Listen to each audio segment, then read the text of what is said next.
I feel like it's a very different climate where you are. Oh yeah, yeah, and I'm in Vegas too, so it's even different than like the rest of the U.S. Like Yeah. I'm from like Baltimore originally, uh, way there on like the east coast of the U.S. and it's like my parents, like I'll talk to my parents are still there, and it's like it's like snowy and it's about to be like snow weather and shit there, but Yeah, it looks warm. Is it warm? Is it warm in Vegas all year round?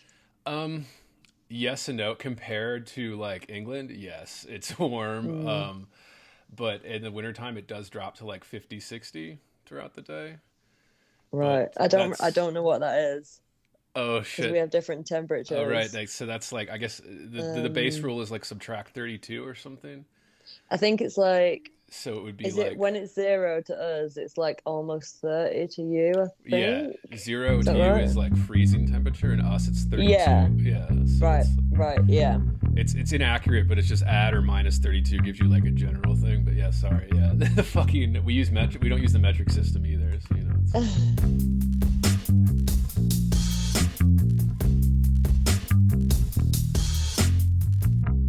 Heavy. Bored. Heavy. I am heavy, heavy, heavy. Bored. I may say that the male is entirely hostile. No! Inner Resources. life, friends, is boring. We must not say so. So yeah, so where you are, it's like probably like what, like 28 or something an hour temperature. yeah, It's yeah, like pretty warm.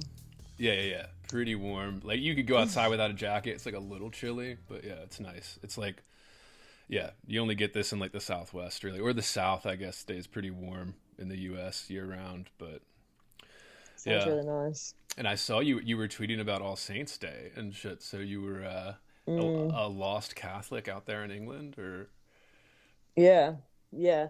In the very anti-Catholic country that is England, I was gonna is say where I what live. I didn't know that, and then not to be all parasocial and shit, but when I saw you tweeting it, I was like, huh, a Catholic in England.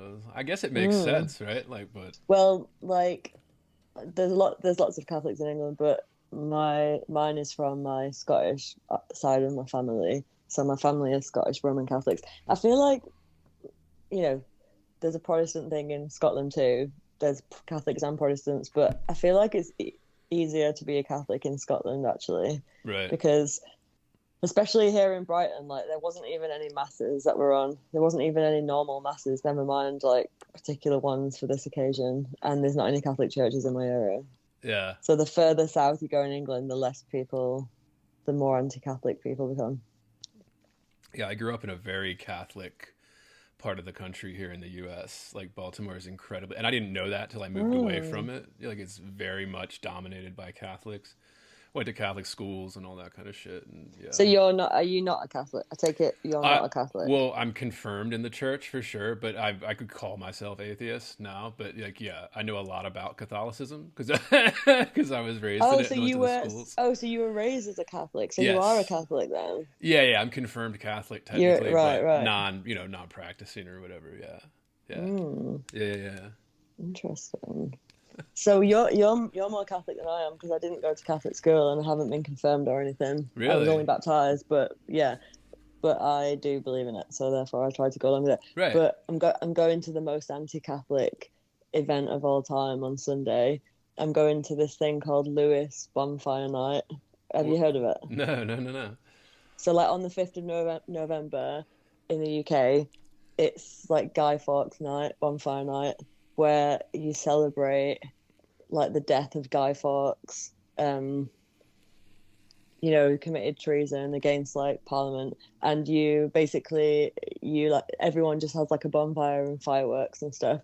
And I'm going to like the oldest, most insane one because I've got a visitor staying with me from America, and I want to take him to that because it's even as an English person, you're like, this event is mental. There's like people, they have like different clans within this little village of Lewis, and they plan for it all year round.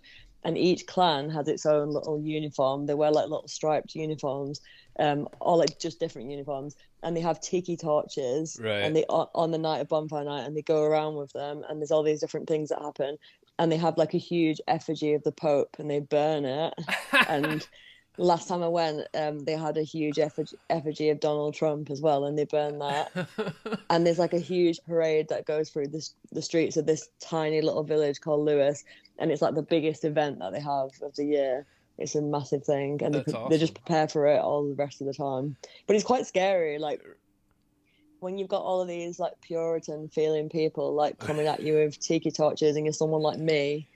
It really gave me flashbacks to just like probably the way that Hester Prynne would feel in that Right. situation. Yeah, exactly. Yeah, that's actually perfect. Yeah, going and you're hearing the voice, listeners, of Melly, our guest today for Yes. the Heavy Board podcast. And she's here to talk about Nathaniel Hawthorne's The Scarlet Letter. Those of you probably have heard of this. It is probably one of the most famous books ever written, at least in the American side of things. But Melly, I want to start with basically introducing you to the listeners here. So we have the host of with the Now Then podcast. And what is your podcast about? Like, just kind of tell listeners what they would get with Melly and the Now Then podcast. So I just talk about things concerning the UK and Europe generally.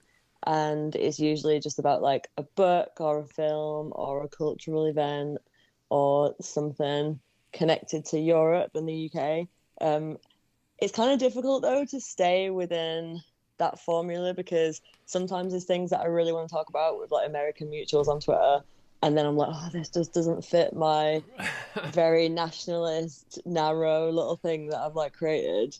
So I'm probably just gonna like, go out a bit more from that. But generally it's supposed to be sort of like a cultural podcast Yeah. that's more focused on the part of the world that I'm in rather than just America, which is what most media Yeah. is centered on. Let's say the dominance of American culture throughout the world. Yeah, Yeah. the colonization of culture.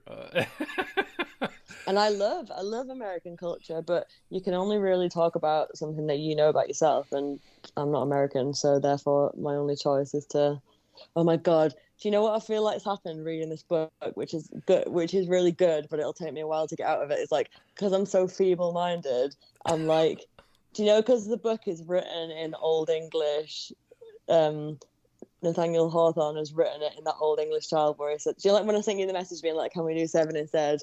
Something hath come up which demandeth my attention. Like, I'm thinking in that. Yeah.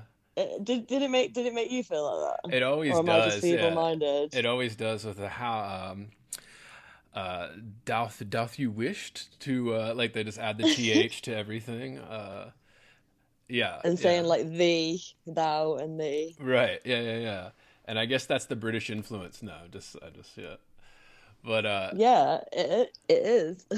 I've heard that too. Like, I guess I haven't looked into it a whole lot, but like with the accents and things like that, where they had like the first colonies come to the like kind of basically east coast of the U.S., where like there's like regions, even where I'm from, like the kind of more isolated regions, like in the Chesapeake Bay, there's a bunch of islands. It's known as Tangiers Island, and it's like just like a fishing village, very small, like 300 people living there, and they've just been isolated from the rest of the country for that long, and they still have a very thick kind of accent it's not British, but it's like old, it's like leftover from like 1600s. Oh, they got England. like a do they have like a transatlantic accent? Yeah, and it like leans more British, but it's not quite like the British accent of today. Wow. And like it's strange. Yeah. I'd love to hear that. Tangiers Island. Yeah. It's like the mid-Atlantic accent, but like a little bit more British. What would they call it? Hockney over there, or Cockney over there? In England? Yeah, Cockney. Yeah. A little Cockney type inflections and things. Yeah. Interesting. Yeah. And then, some of my cousins like one of my second cousins does this kind of as a joke. Like, I've not spoken to him for years, but I've heard him say thee and thou, like just in general speech, and that's kind of like quite a northern thing to do. and they say that like northern accent in English is closer to sort of Shakespearean English than the Southern Englishes, which I like to believe. I don't know whether it's true or not, but like Northerners in like a jokey way do use those old phrases sometimes. Yeah. Yeah, I always talk to a mutual of ours, shout out to the nanny state, where whenever something comes up between accents or like UK versus US or something, that we always get into the DMs, just be like, what's going on? Like, oh yeah, Brits love to talk about like classism and the differences between like the North-South divide. You know, we love that shit. Well, the Americans do love to romanticize England and in all of Europe, really, like European accents and then British accents, as we do treat it as I think as our mutual nanny state said in that time, as a qualification, as if you have like a PhD or something. Oh my That's how God. Americans treat that accent. I'm about to gravely disappoint you, Andrew. No, not at all. Yeah. But yeah, so you hear that, listeners. Melly's out there on the Now and Then podcast. Get out there. It's going to be linked in the description of this episode, as always. Get there, sign up for it, give it a listen. Yeah, what I usually start off with is what versions we read, because this is kind of a dorky podcast in terms of the book nerds that want to know which edition, which blah, blah, blah. So, oh, wow, really? Let me see what mine is. This book was originally published in 1850 to much controversy. It's here in the U.S. at least, it's known as one of the most banned books ever, just because when it came out at that time, like it was just, I guess the infidelity, I guess the fact that it, demeaned clergy in some ways too, showing that clergy are, human and make the same type of errors as everybody else. And I guess it just offended people, or I don't know what it was, but apparently it got banned a lot because of it. Like in 1850 when it came out, you mean? Oh yeah. Oh, that's so understandable to me. But when you messaged me recently, did you say that there'd been some scandal recently or something? Has it been banned from schools recently for like a different reason, probably a woke reason or something? Nowadays, it is removed from curriculum because it's considered "quote unquote" too hard, like too difficult for 13-year-olds to read or something.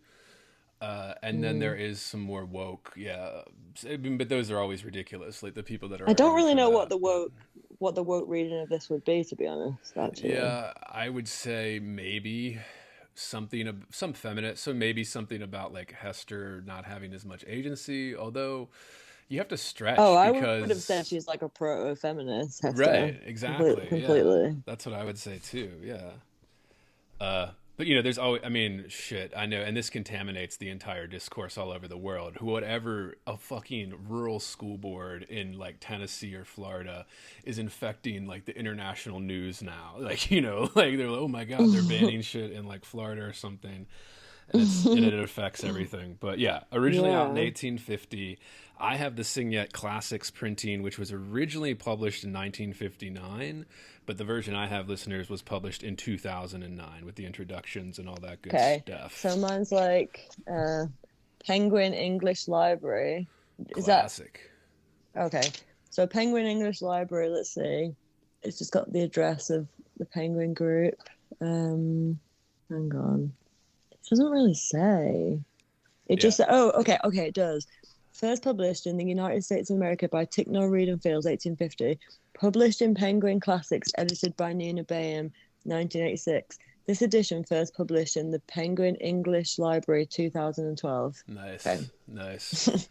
And you can get on both of those editions. We'll link them, listeners, in the description. And like, really, whatever copy of book you get of this, like there are cheaper ones you buy. There are used ones all over the fucking world, probably in bookstores in multiple languages. Go get yourself a copy, listeners. We'll link it. Can I have a look at your cover? Yeah. Oh, lovely. With the pilgrims, like the Puritans, right up in there, like. Yeah. I love that they're so different. The editions of our books look so different to each other. And Signet is known for like the cheap, like $5 copies or less of like paperbacks. Right. They're usually only classics, like books that are like, in the public domain, like 100 years old, more than that, whatever. Yeah. But yeah, they're always good, cheap little copies. And this is one you want to have on your shelf, listeners. But I always like to start too, Melly, what's your history with this book? Like, So how'd you come to it I ever? don't, Sorry, yeah, go on. yeah, I don't have any history with this book whatsoever. So I want to thank you for bringing me to this because basically I've just been working my notice at this hellish like corporate office job that I hate, and then I've had like loads of mad stuff going on like personally. I've been really busy, so I just wouldn't have been reading a book at the moment at all if it wasn't for you roping me into this. And I was like, oh God, can I even remember how to read? Like, I hadn't read for ages, and yeah, this has like forced me to read this classic book, and I absolutely loved it. So thanks so much for getting me to do this. And yeah, it's like the perfect autumnal book. Like I can't think of anything more perfect to read for this moment because it's just such like an autumnal book in every way, isn't it? And then also, you know, it's just been Halloween and then All Saints Day and then All Souls Day today, and then just the Puritan aspect of this whole thing. I just can't think of a more perfect like time to have read it. Absolutely, absolutely. Look at that endorsement, listeners. Absolutely. So that's just me making up for the fact that I've got no history with this book whatsoever. So that's just, you know, I'm just going from this point onwards, and I've discovered something new that is a very important piece of American literature, which also links to Britain. So yeah, That's it what's so feels like a interesting. combination Yeah. of our cultures. In the literary history, it's all linked because I guess maybe just like we speak the same language with different accents or whatever, that we just link I mean, British we and kind of American. do. Yeah, yeah. That like we link. At least I'm studying this as long as I have in like college settings and shit. Like, you know, they call it British literature. Like they separate it out. We have American and British literature, but then like when we talk about like the larger Western canon, it usually includes both. You know, because of the not just because the countries are so intertwined with the history, but because of the language probably. But yeah, I mean, so I take it this was not required reading in like English high schools and things like that. No, I'm embarrassed to say that I've never even come across it. Like, I didn't know what it was. And just like the American people that I know here in the UK, they were like, oh my God. Like, the responses of American people that I know were like guiltily being like, oh, I feel like I should have read that because it's a really important piece of American literature, but I've never read it. And I was just like, oh, I was none the wiser to it until now. What about you?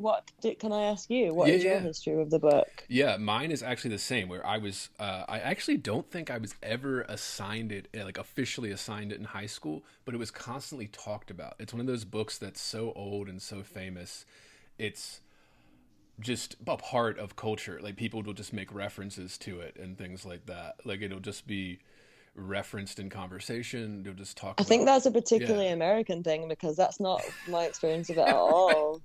Right. Yeah. So my bias is definitely towards American American interpretation. But I'd never read it either. I'd never read the whole thing. I knew the gist. I knew like the Scarlet Letter, like the actual like what the story was, just because it's so ingrained in everything.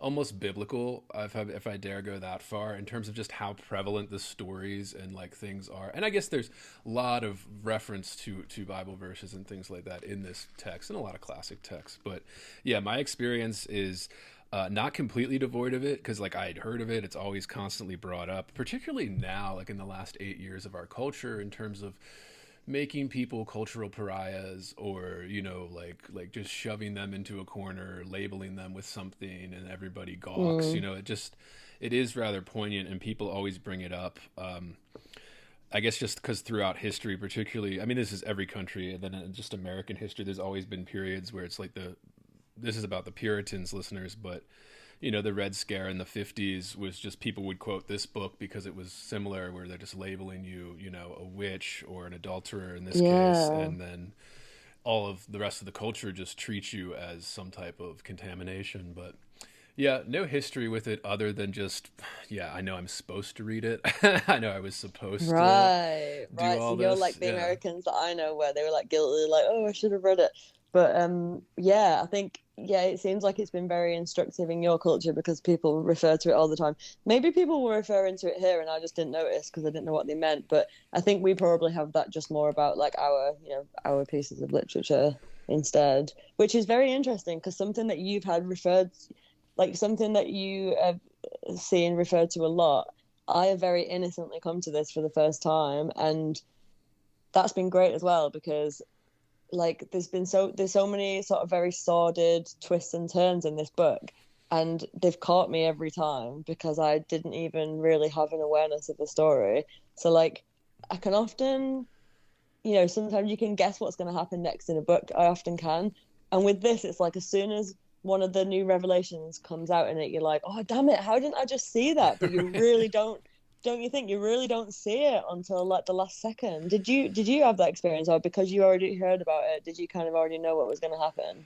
I didn't know all the details, but I was shocked considering how this is written. And we mentioned it a little bit, but like the language that's used, it's complex, it's older, it'll if you're not used to it and it can trip up a lot of readers. So I do understand people having issues with it, but yeah, I mean, my next thing is always just kind of like, yeah, how did it kind of read for you? And I would say same for me. Like despite it being difficult, I was actually shocked at how into it I was. Like kind of like not pulse pounding thriller or anything like that, listener, but just kind of is that first scene where you get her just kind of, walking out of the prison and she's holding that infant and then everybody's gathered around. It's like, what a great way to start this. And you just, at that point, I think my first sitting with this, I read it in a couple sittings. I just rocked out like 120 pages just because I was so kind of hooked on the, like story. And I was kind of shocked that I was that hooked on such an older book because, my experience with old texts like this and even older texts that we've done on this podcast are just, it takes a while. Like I'm like, oh, if I have to read this, I'm like, okay, I needed like 2, 3, maybe 4 weeks to read some of these old books just because it's going to take a while to process all that. And the sentences are very complex and shit like that. But this one, I was like surprised how well I went through it. But how did it read for you? You probably had some good training in that you've read like even older books recently, because I also thought it was a really great way to start the book, but I was a bit getting, I was trying to understand the meanings of some of the sentences, and it was like a bit slow progress. But then what kind of happened was the more I got used to that flow of prose and the meanings of some of the words, I ended up just like fully understanding it and like getting through it really quickly towards the end. Like it gets easier as you go on, doesn't it? Because you start understanding, because not only is it like different words and turns of phrases and the way that the sentences are written, but it's also like you've got to understand the mindset of people in that time, and because sometimes you'll understand the sentence, but then you won't understand the mindset of the people and like how puritanically they see things. But then you kind of become one of them by the end of it, which I very much enjoyed.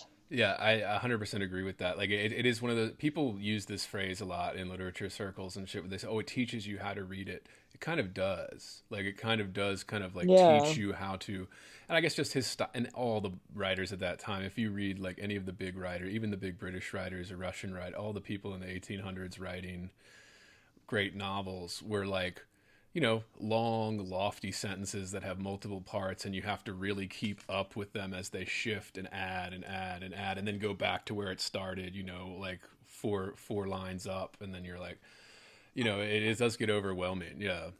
So I was worried about that, but then like you said, I was kind of surprised at how quickly I started running through it with and as I said, by the end of it, I was messaging you in Old English, and saying I run it slightly late, but yeah, it's very addictive, that Old English turn of phrase once you get used to it. I had in undergrad, and I don't recommend teachers do this, but I had a professor in undergrad it was a British Lit course, go figure, and they were making us read. He made us read Beowulf in the original like old English. So I've never read that. It's more German than it is English. Like you can't even recognize the word the, or like it's not actually, even. I think I've seen a bit of it. Yeah. I think someone screenshotted some bit to like show to me how difficult it is, because I think I was bragging like, oh yeah, because I'm English, I bet I'd be able to understand it more easily than an American person. And then I looked at it and was like, no, actually, no way. Yeah. And it is being like 19 and trying to read Old English, like it was basically gibberish, so you get nothing out of it. It would have been better if we got a translation, or if you really wanted us to see the Old English, have it like on one page the Old English, on the other page the translation, so we could actually understand what's happening. But You should be able to get like Old English on Duolingo. That's like the next step, because you can learn like Welsh, or like you can learn Scots Gaelic and other useless languages. So they may as well bring out Old English so that you can actually read some of these very old books. do you have any Gaelic in your family Yeah, speakers? yeah. Oh no, not. I just thought you meant like generally people. Well, both, yeah. Probably very far back. Not really. I feel like my family are very like anglicized. They'd hate me to say that, but yeah, they don't speak Gaelic. I've heard old ladies speak Gaelic though in Scotland, and it does sound cool. My mother, on my I mother's definitely can't speak side, it. her mother is from Ireland. Oh. Not, I don't think she was first gen for me, but like back in like, late 1800s or whenever the family came over, my grandmother was born in, the 1920s over here. But she was saying her grandfather spoke Gaelic, like he would speak it. And my mother would tell me these stories of like, oh, sorry, my mother's grandfather would speak it. So, whenever they were like family dinners or something, he'd just go off like at the table, like in a language nobody else in like the whole my house God. spoke and stuff, because he was still kind of right off the boat, and yeah, so it was God. always interesting to me, like he's completely dead here, and I know it's mostly dead over there too, right? Like Oh that yeah, language, it's literally just like, I think it's just like some people, maybe a couple people in Ireland, and then just some old ladies talking it. It's not like a big thing. right. Although actually, when I was in Donegal for like a month, staying with my auntie and uncle one summer when I was a teenager, I just got sent over to Donegal with my auntie and uncle. I was watching some Irish TV, and there was Gaelic channels then, and that was in like the late 90s, I think, Damn. 2000s. So maybe there still is. That's I mean, I guess they teach Latin and stuff still, like even over here in schools. They like, if you're in like the AP, what they call advanced placement courses here and shit, like the pre-college courses in high school, they like, you have to take it a lot of times, take Latin to. Did you learn Latin? Fuck no, fuck no.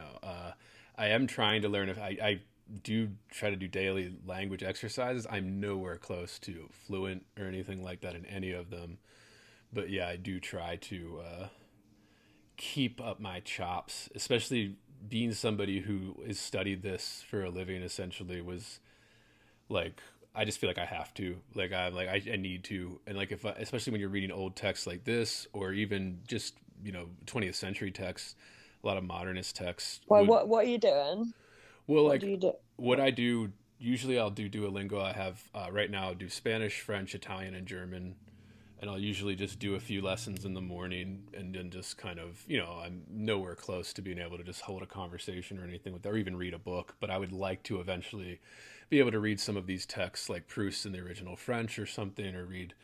I always, my dad tells stories too, where he said his grandmother spoke German when they came over to the U.S. here in like Baltimore area, but then like nobody else did, so it all died, within a right, generation. yeah. And that was the thing That's a people were shame. doing at the time, like especially during World War II, World War One. Like the German immigrants did not want to make it known that they could, that they were German and spoke German and blah blah blah. And so they Yeah. didn't have their kids do it, and then it gets lost pretty quickly. But so maybe Yeah, trying I to can revive imagine. that, but yeah. That's cool.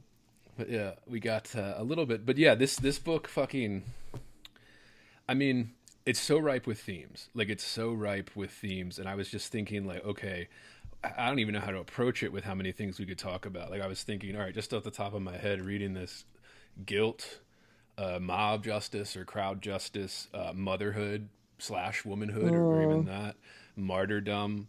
Yeah, you could do a feminist angle. You could do, I mean, there's just so many themes in this fucking book. But I wanted to hit on, Yeah.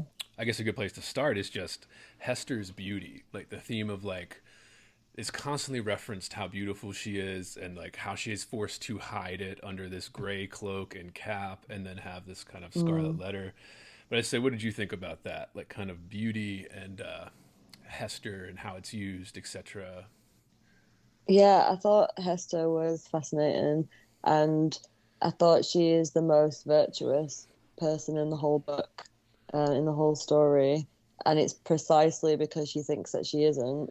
And I think that is part of why she's beautiful, actually. I think she is like a completely, well, no one's a completely good person, but I think she is a good a person as you can hope to be. And yeah, she's very beautiful, and she's also just very like bright and talented. If you're hearing this, it's because you are listening to the free public feed of Heavy Board. To get complete, uncensored, uninterrupted, full access to this podcast, become a subscriber at patreon.com/heavyboard. That's right, Heavy Board is made possible by subscribers like you. For less than 1 cup of coffee per month, you will receive private access to uncensored, full-length episodes, Jerk Shop, heavy bonus content, subscribers-only AMA episodes, bonus extended interviews, and more. Come join the conversation today at patreon.com/heavyboard. Like the whole thing with her being good at needlework and embroidery, because you know at first, so when she comes out of the prison with baby Pearl and she has to walk through the sort of like what feels just like medieval peasants like staring at her and like shouting stuff, and then they make her go and stand on the, what's it called, like the pillory or something, they make her go on and stand on this stand to be looked at for hours as her punishment, and she's obviously wearing the Scarlet Letter. Like after that, when she sort of is just left to go into the town after she comes out of prison, I was thinking, how is she going to survive? Like, what is she going to do? She's not got a husband, she's not got any money, but she obviously supports her and Pearl by being like an amazing dressmaker and seamstress and embroiderer. So I feel like that's part of her beauty too. She turns her hand to beautiful things. Like she's beautiful, she creates these beautiful things. Pearl is so beautiful.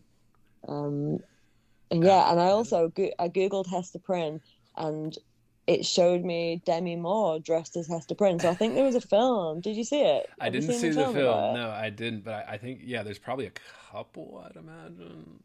But yeah, it out. looks like Yeah. the most famous one is Demi Moore playing Hester Prynne, which is kind of perfect because, Right. you know, like pale with dark hair, and she looks kind of what you would maybe imagine Hester Prynne to look like. Absolutely. And I was thinking, I didn't think about that either, but yeah, that she creates beauty. And then you consider even, yeah, creating Pearl or creating these garments, or like you could even extend it, I think, even further, where like she creates a little bit of beauty in the community too. And then not just like the physical Yeah. or beauty that you look at and stuff, but like maybe emotional or spiritual beauty, like in some way. Like she kind of helps Yeah. bring that into the what is in the story, listeners. I think it's supposed to be like early settlements of Boston. So it's called Boston, but this is like 1600s, where it's basically not even a city. It's like a settlement, like a village at this point. Yeah, so is it in Salem? Is that Massachusetts? It's not Salem, but close to Salem. Salem, Massachusetts Oh, is the because actually, yeah, when in the introduction bit where Nathaniel Hawthorne is talking about that custom house place where he was, I guess he was working when he found this Scarlet Letter, that's in Salem, isn't it? yeah.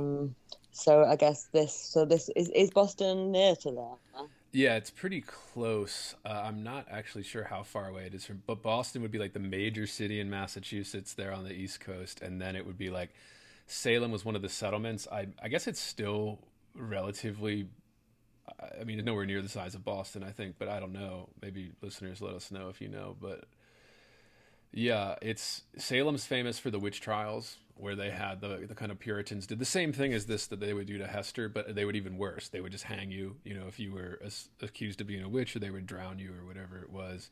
And you know, no justice. They called it justice. There were trials, but not really. You know, they were kangaroo courts, and everybody just, you know, women were just getting killed for it. You know. Yeah, because Mrs. Gibbons, or whatever she's called, like the sister of the governor, Yeah. who's clearly like a scary witch in this book, or is put across as a scary witch, she ends up, it sounds like she gets tried as a witch Yeah. after, not in this book, but like after this book. I wonder, this is probably something I should know, but like the place where the witch trials happened in the UK is kind of like the same area of the country that I'm from. It's like it's in Lancashire, which is close to where I'm from. And there's a bus that you can get on from Manchester City Centre called the Witch Way, and it takes you all the way to where the witch trials were. Which one was it? Did it happen first over here? I guess they probably did I, it first here, and then they went over there to the Puritan settlements and then took that with them. Maybe I don't know yeah, because it happened in both places. I mean, it took the whole world by storm, and I guess it was like a medieval holdover too, because I think like some of the first books printed once the printing press was invented, were like they weren't like, oh, people would think, oh, it's the Bible, or oh, it's like some educational stuff. What was most of the books that were printed were like how to spot a witch, like how to, like kind of like medieval, like if she cursed, like, so, really kind of weird things too that are we would look at today as crazy, but I Oh guess that yeah, was I've just got this passed book. around. Yeah. I've got this book called Old Lancashire Tales, and it's put together all the stories from those times in my area about like witches and different supposedly supernatural happenings and different punishments people would get for crimes. It's to be fair, it's not that great actually. Like it's not written that well, but it's still quite interesting. It's got some interesting illustrations, but they're just all put together from a past time by this guy who found them all.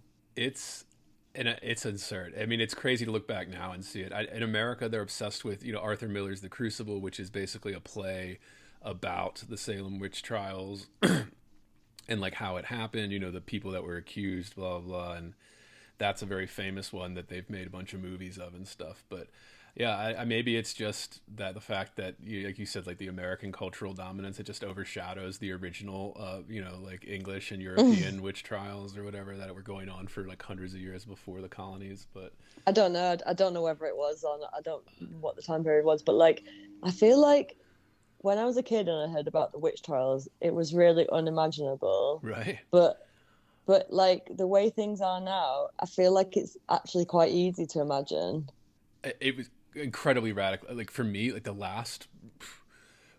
the last 8 years, but for me, it really ramped up like the last 3 or 4, where I was just looking around, being like, "Oh, this is how it all happens." Like this is, it's always unimaginable. Same. And then you look around, and be like, "Why is this person saying this?" And then they're like, "Oh, that's how COVID, it happens." Yeah. The woke stuff before, but then it was accelerated by COVID, definitely.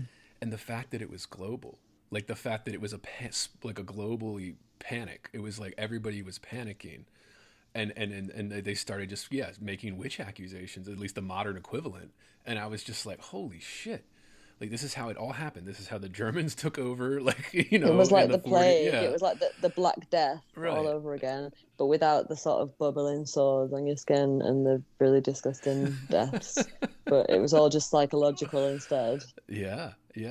And I think that's another reason that I this book is always brought up now too, because it is timeless in that way. Because it's very human to like accuse people of being witches, especially when you're scared or superstitious. But like, the reason this has stood the test of time, I think, is because it does show us exactly what happens. Is that it's always never as clear as it seems. It's always misguided. The mob justice is never actually justice. It's more vengeance than anything else.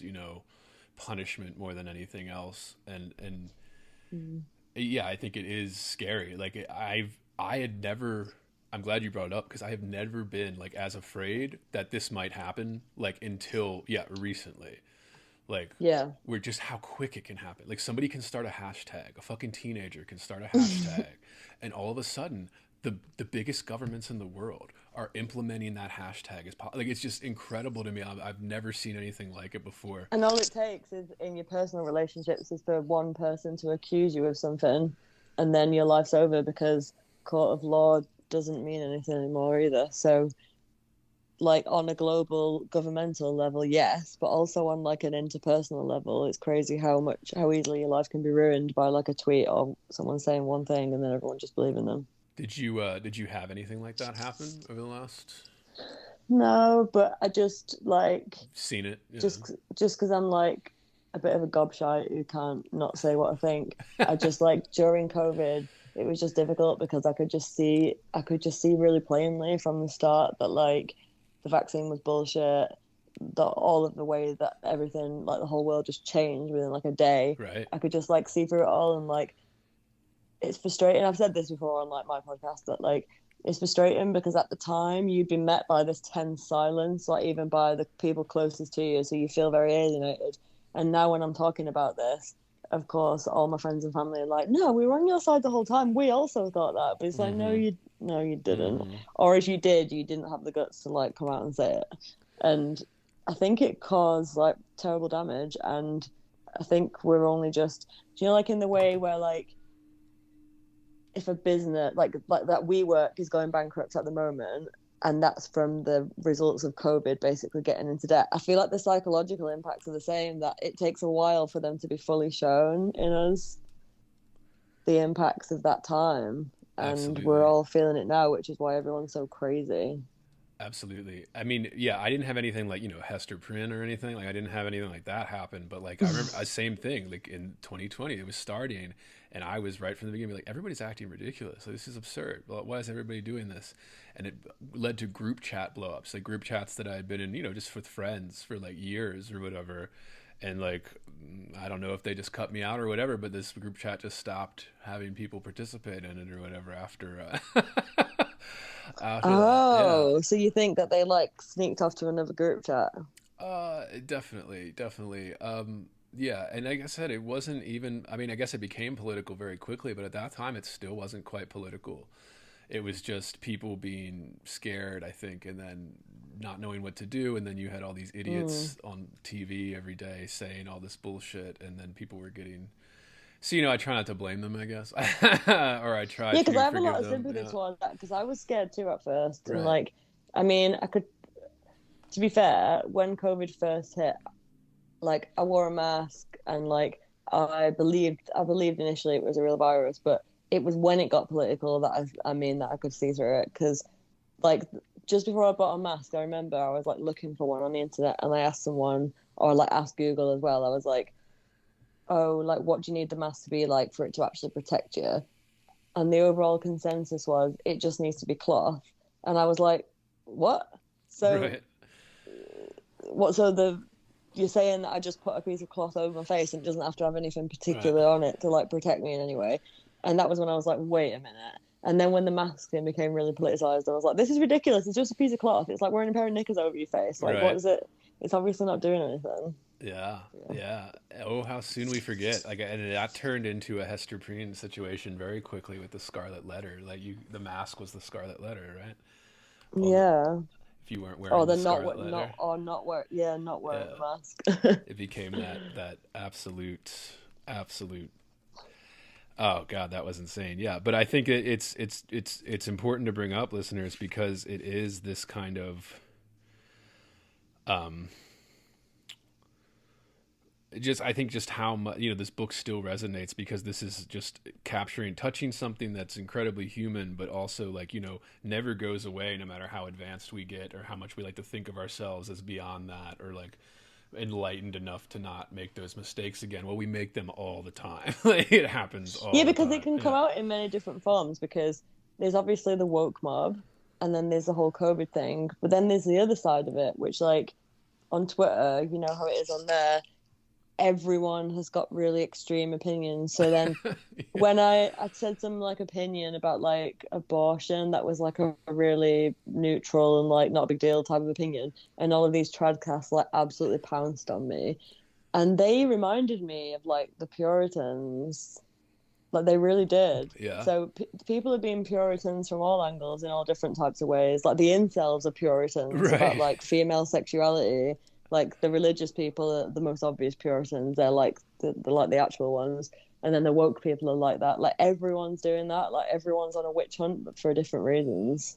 Yeah, absolutely. And yeah, it just overlays everything so well. I have this section that I want to read, and then I want to ask about this, about the morality angle to it, about this being kind of like almost a fable in some regards, not a fairy tale, but almost a fable, where it's teaching you these kind of life lessons in certain, what they call, at least in the field of study of literature. But on page 46 in my version is really kind of the last sentence that ends the first chapter, where it's Hawthorne writes, "It may serve, let us hope, to symbolize some sweet moral blossom that may be found along the track, or relieve the darkening close of a tale of human frailty and sorrow." And this is just kind of about the rose bush that's outside the prison guard, and he's talking, I mean, outside the prison door, and he really dedicates a lot of space to talking about this rose bush and how it symbolizes this beauty and hope despite what's happening. And I wanted to ask you basically, like, would you call this a morality story or like a fable in that way? That's a good question. Yeah. But I feel like it's... So, did you ever read that Aesop's Tales? Is Aesop's Fables when you were a kid? Did you ever have that read to you, or did you ever read it? I'm familiar with some of them, but I've never actually like read, the Because stories. they're quite like moralizing and quite Right. straight down the line. Whereas with this, it's this more like gentle paternal thing of trying to express how like we're all bad, like we're all sinners equally, which I like. But yeah, I don't know. It's difficult because like if it was banned at the time, obviously it wasn't seen to be a fable or it wasn't seen to be moralizing. What do you think about that? Yeah, I would if pressed, I would say the same as you. I'd say yes, yes. If easy answer is yes, it's this definitely Yeah. trying to show us some type of morality or just like keep us from making these mistakes or showing what can happen if you go too far with the puritanism and the kind of witch hunting and obsessing over who is without sin, right? Like this, I mean, shit, the Christian allegories all over this story. There's a bunch of scholarship about it, but I mean, just when you think about, yeah, like the kind of the preachings of forgiveness, and then the kind of the forgiveness that wasn't granted to Hester until so much later, after all this suffering, and really the forgiveness that was given to her was a little half-assed, like it was kind of like it was a little. She had to do a lot to get the Right, forgiveness. right, and people were Whereas kind the man of the story didn't have to do a lot, and then even after, I don't want to give spoilers. of we don't care. Do? Yeah, no spoilers. Nobody cares. Yeah, go for it. Yeah. But yeah, the minister hasn't had to do as much to work for forgiveness, it feels like, as Hester has. And I think that maybe just the morality in terms of like showing like the downside of cowardice, like how cowardly the minister was, like how cowardly some of these people were, and how cowardice leads you to be almost vindictive in a way. Like it leads you to be jealous and bitter and angry. Like cowardice is just as bad as like envy and like all the other kind of things. But yeah, I mean, I would say that's the obvious one, right? Like that's the obvious one, but I think he complicates it. Yeah, because it's like when you're acting like a sort of sniveling wretch, like the minister was, because he was really Right. scared to be exposed, then you're not respecting yourself, therefore you can't really respect other people, and you Right. act like a sniveling wretch in all of your interactions. Right. And just how like off-putting it is. Like whenever I see somebody sniveling or like afraid, and I don't like to beat people up. I understand there's reasons to be afraid. There's reasons to be whatever, not irrational either, to like put yourself out there in public and all. I understand that, but at the same time, when you're sniveling over it, when you're oh no, it's disgusting to me. I just look at you and it's like that scene in The Godfather. Like, oh, what do I do? What do I do? He just fucking grabs him. He's like, you can act like a man. Like you can act like a man is what you can do. Like stop crying. Yeah. Like stop sniveling in front of me like a bitch. Like. And there is like It a really level. caught me by surprise as well. Like, so Hester goes out into the community and she lives in the town, but she lives out of the town in a little cottage by the seashore, doesn't she? And she's just getting on with her life. She's making these garments and supporting her child. And then basically, what was I going to say? That I was going somewhere with that and then I suddenly forgot. Oh yeah, and like, so it caught me by surprise that the minister is the one that she had the thing with. Did that catch you by surprise? Yes, absolutely. It was like a huge, almost like thriller like reveal when I was reading it. Yeah, like. But then and you felt immediately like it should have been really obvious as soon as you Right. find out. Right. I don't know how he did that. It's amazing. Yeah, and it's interesting. Yeah, for Hawthorne himself, listeners, There's a great little thing in my version where it gives you kind of a summary of his life and shit like that. And, you know, like most writers of the time, he was struggling to be successful, never really got it until basically this book. And, yeah, just he was admired fiercely by everybody else. Like famously, Melville dedicated Moby Dick to him. Like this, every other writer at the time loved him. And I think it was because of things like that, like Melly was saying, like these kinds of, how well it worked and how well he used the reveals and things like that to his advantage, to the story's advantage, so that a reader can feel that surprise and all that stuff. And he's just a masterful writer, even if a little indulgent. But then you think about the times, like everybody was writing this way with these kind of long sentences. He is very descriptive, isn't he? Oh, like, yeah. That whole, so the introduction, the custom. Can you still see me, by the way? Because mine's gone black. It looks like mine's gone black. You're frozen, but can you see me? Yeah, I can see you, but I can see that on mine it says ... So I wondered if you... But you can still hear me? I can still hear you. Sometimes if you turn the camera off and then turn it back on, if they make you use that stupid little button in the center of the app thing. Okay.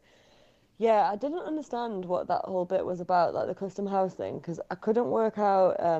So he was trying to get across the situation, the place he was working in, when he found this letter with like this parcel with the Scarlet letter in it before the story begins.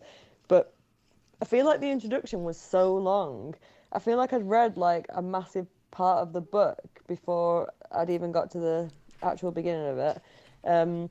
But I didn't really understand what Custom House was, because it seemed like a nautical port where it's old like sailors or navy officers or something like that. Then it also seemed to be about Republicans and Democrats, so it seemed about the government, which I really didn't understand. Yeah. Did you? I didn't quite understand it either, and I think my guess, from what I don't know a lot about this, but what from my guess would be is that the customs house in the ports at that time had a lot of authority because of all the imports and exports and stuff that were happening on those colonies. And I guess so the government might have also been based there, as it being and powerful. you got a lot of title. I guess you got at that time. Oh, I guess the time he was writing about it, the king wouldn't have been an issue in America. But I guess at the time of the Scarlet Letter, whoever had the royal seal or was sent there by the king, then like, it would have. I guess you just had ultimate authority or something. Like you had this extra authority in the town that other people didn't, and I guess just like the history. But yeah, there's in my version they had that intro, and then at the end they have like a little essay too that like I guess were both written by Hawthorne, and they explained to me that the reason that they published all of the two essays sandwiching basically the Scarlet Letter novel is I guess because that's how it was originally published in like 1850 with like these two essays alongside of it. Yeah, so I don't know, but yeah, I found the same way. I was pretty bored, like that first 40 pages of just that the custom house thing. Yeah. It felt like you had to learn about all these old guys for ages in like excruciating, like all these old, were they Navy officers or something, like old men who used to work out on the seas, I guess, in some form, and then now they're just like old decrepit guys who just sit in this place all day like drinking port and like falling asleep. And he just explained them in like excruciating detail, just so at the end he could say that he went upstairs and opened a parcel and saw a Scarlet Letter. Like it just seemed a bit much. Yeah. It is. I have this idea that I've been working on. I don't usually have to talk public, but there's just the way that the more I learn about like the history of the military, particularly on the U.S. side of things, like before the 20th century, it was just a bunch of scattered mess. Like they had an army and all that, but we didn't have what we would call today, where we have all the different units, like the Navy and the Army and the Air Force, like all the different units of the military. It might have all been like one thing. Yeah, and it was scattered like all over the place. Right. Militias. That would make sense. Yeah. And then I think in the 20th century, like there were all these little scattered seaports and like sea security that acted like navies, but they weren't officially part of the Navy. And then I guess like in the 20th century, they just like enveloped them all in to the Navy and like redid it to make it more uniform and I guess chain of command wise. But so it is hard to think back on that too. Like I'm always like, wait a minute, that's how they fucking did this? Like, all right, but I did want to touch this little passage on basically the description of how beautiful Hester is. Page 51 in my version. It's a little bit Oh, I'm long. gonna have a look. I'm good. Oh, actually, it probably won't be the same page number, will it? I want No, to read it while you're doing it, but but it's let's see. chapter 2, a couple paragraphs in. Chapter 2. Is it Pearl?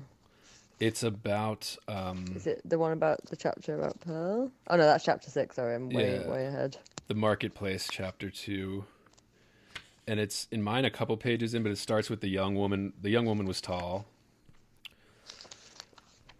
but I only want to hit it just because it I think it's Oh one, yeah, it I've got shows. it. Got it. All right, Yeah. nice. Yeah, it shows Hawthorne's style, and then it also kind of just shows how important Hester's beauty is to the whole thing, where he takes all this time to and I'm only reading part of it, where this is in paragraphs and paragraphs of her skill, her beauty, and then we talked about like her ability to make beauty, like with her needlepoint and pearl and all this, and I guess even broader, like the kind of the female or the woman's ability to make beauty, or we could go even broader with that. But yeah, this section, the young woman was tall, with a figure of perfect elegance on a large scale. She had dark and abundant hair, so glossy that it threw off the sunshine with a gleam, and a face which, besides being beautiful from regularity of feature and richness of complexion, had the impressiveness belonging to a marked brow and deep black eyes. She was ladylike, too, after the manner of the feminine gentility of those days, characterized by a certain state and dignity, rather than by the delicate, evanescent, and indescribable grace, which is now recognized as its indication. And never had Hester Prynne appeared more ladylike, in the antique interpretation of the term, than as she issued from the prison. Those who had before known her, and had expected to behold her, dimmed and obscured by a disastrous cloud, were astonished, and even startled, to perceive how her beauty shone out, and made a halo of the misfortune and ignominy. Ignominy. Yeah, because I was wondering that word's in this book a lot, isn't it? I was like, Yeah, in which she was enveloped. And that's the whole section that's it. And it goes on, listeners. That keeps going on about her beauty and how graceful and how feminine and antique and classic and just yeah. how important that is. And maybe, I don't know if it was meant to imply, but I just wanted to be like, yeah, like this out of her beauty and this like what the people were feeling when they saw it too, that halo of the misfortune. Like, Yeah, and like I feel like at this point, because this is the beginning and it's when we're first seeing her, it obviously you're deciding what you think of her as the reader, and it feels like she is going to be like a more mischievous and willful type of character at this point, because that's how she behaves in this scenario. And he's obviously doing that on purpose to make you think that she might be the type of person who will do more like simple things. But then, yeah, for the rest of the book, she isn't like this at all. She like sort of dedicates her life to virtue and the pursuit of trying to be good, which is strange. But I guess in this, she is actually more like the way Pearl is, as Pearl grows up. yeah, what do we think of Pearl? I love Pearl. I absolutely love Pearl. I know a little girl called Pearl as well, who's sort of a bit like this in personality. She's like really, really cute, almost cartoon-like with curly hair. And I was thinking of her when I was reading this. Interestingly with Pearl as well, I feel like something that happens is Hester is seen as young and beautiful at the beginning, and then as Pearl gets older, even when she's only like 6 or 7 years old, I feel like there's a turn where like they start to talk about Pearl in like a way, it all gets a bit like Lolita-ish. Did you notice that? Yeah. Because like the sailors are trying to kiss her, and like all like everyone's like obsessed with how beautiful she is, and she's the most beautiful little girl anyone's ever seen. It feels very like pedo vibes to me. It's kind of because I guess that's the thing. I guess yeah, because they keep giving her this fairy like or nymph or like mermaidy type of aspect, and I guess all of those were sort of like elfish children that were also somewhat like sexualized, and that's what they do with her. And it is, yeah, they keep calling her like an elf child or something, and I guess it's supposed to imply that she's not like other children, and even like the way she speaks, like she's very mouthy 7-year-old for a But lot I of the. feel like actually what he's getting across is like to me anyway. I don't know if this is what the way it would have came across at the time, but I feel like actually he couldn't be making her sound more normal. Like she is a normal child because she's naughty and willful and she won't do as she's told and she does things for attention and she hurts her mum, but then as soon as she makes her mum upset, she feels bad about it. And I feel like the more Nathaniel Hawthorne tries to get across that she's this demon child, the more he gets across that she's actually just a normal toddler slash young child, and that the relationship between the mum and the child is exactly like the mum being like Hester being like, is my child actually a demon? It was just the thoughts of probably all parents Right. when their kid's being like an absolute little fucker and like having a tantrum on the floor. Like I'm sure all parents like look at their kid in that way sometimes. If you're hearing this, it's because you are listening to the free public feed of Heavy Board. To get complete, uncensored, uninterrupted, full access to this podcast, become a subscriber at patreon.com/heavyboard.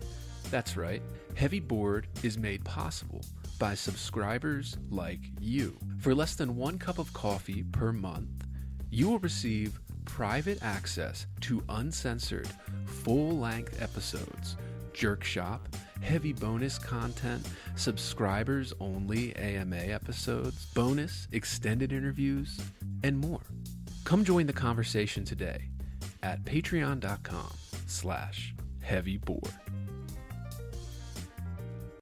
Yeah, absolutely. And it is like Pearl's almost set up in the story. If I were to go a little bit further, it would be like she's set up as almost the moral compass in a lot of ways. Like where Yeah. she is set up as she's like, will he hold our hand in front of everybody, mommy? Totally. You know, like, and she refuses to even acknowledge the minister or Mr. Dimesdale or Reverend Dimesdale with because she knows almost instinctively where she's like, well, he's not being honest, you know. Yeah. Like, And Hester's and like, she's oh, shut up, child. You don't know anything. You're only a little child. But she right. does. She's extremely intelligent and she completely sees the situation for what it is.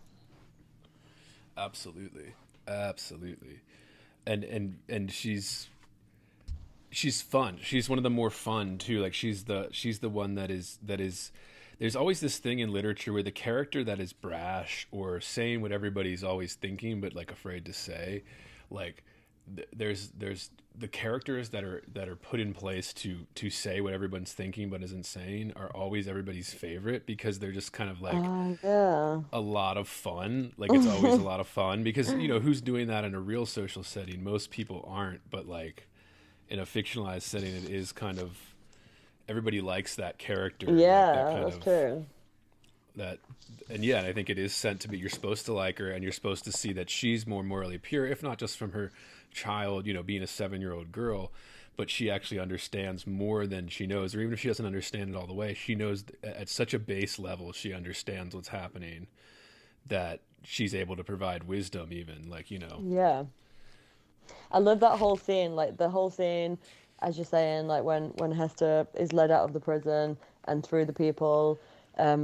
There's like a couple of things about that. Firstly, it actually really made me laugh the way that they're describing the other women, like the sort of matronly, like the jealous matronly women who just like they're describing them as being like of beef and ale of their native land, and like they're describing them as being like the most crude and vulgar sort of like big busted hard faced like English women.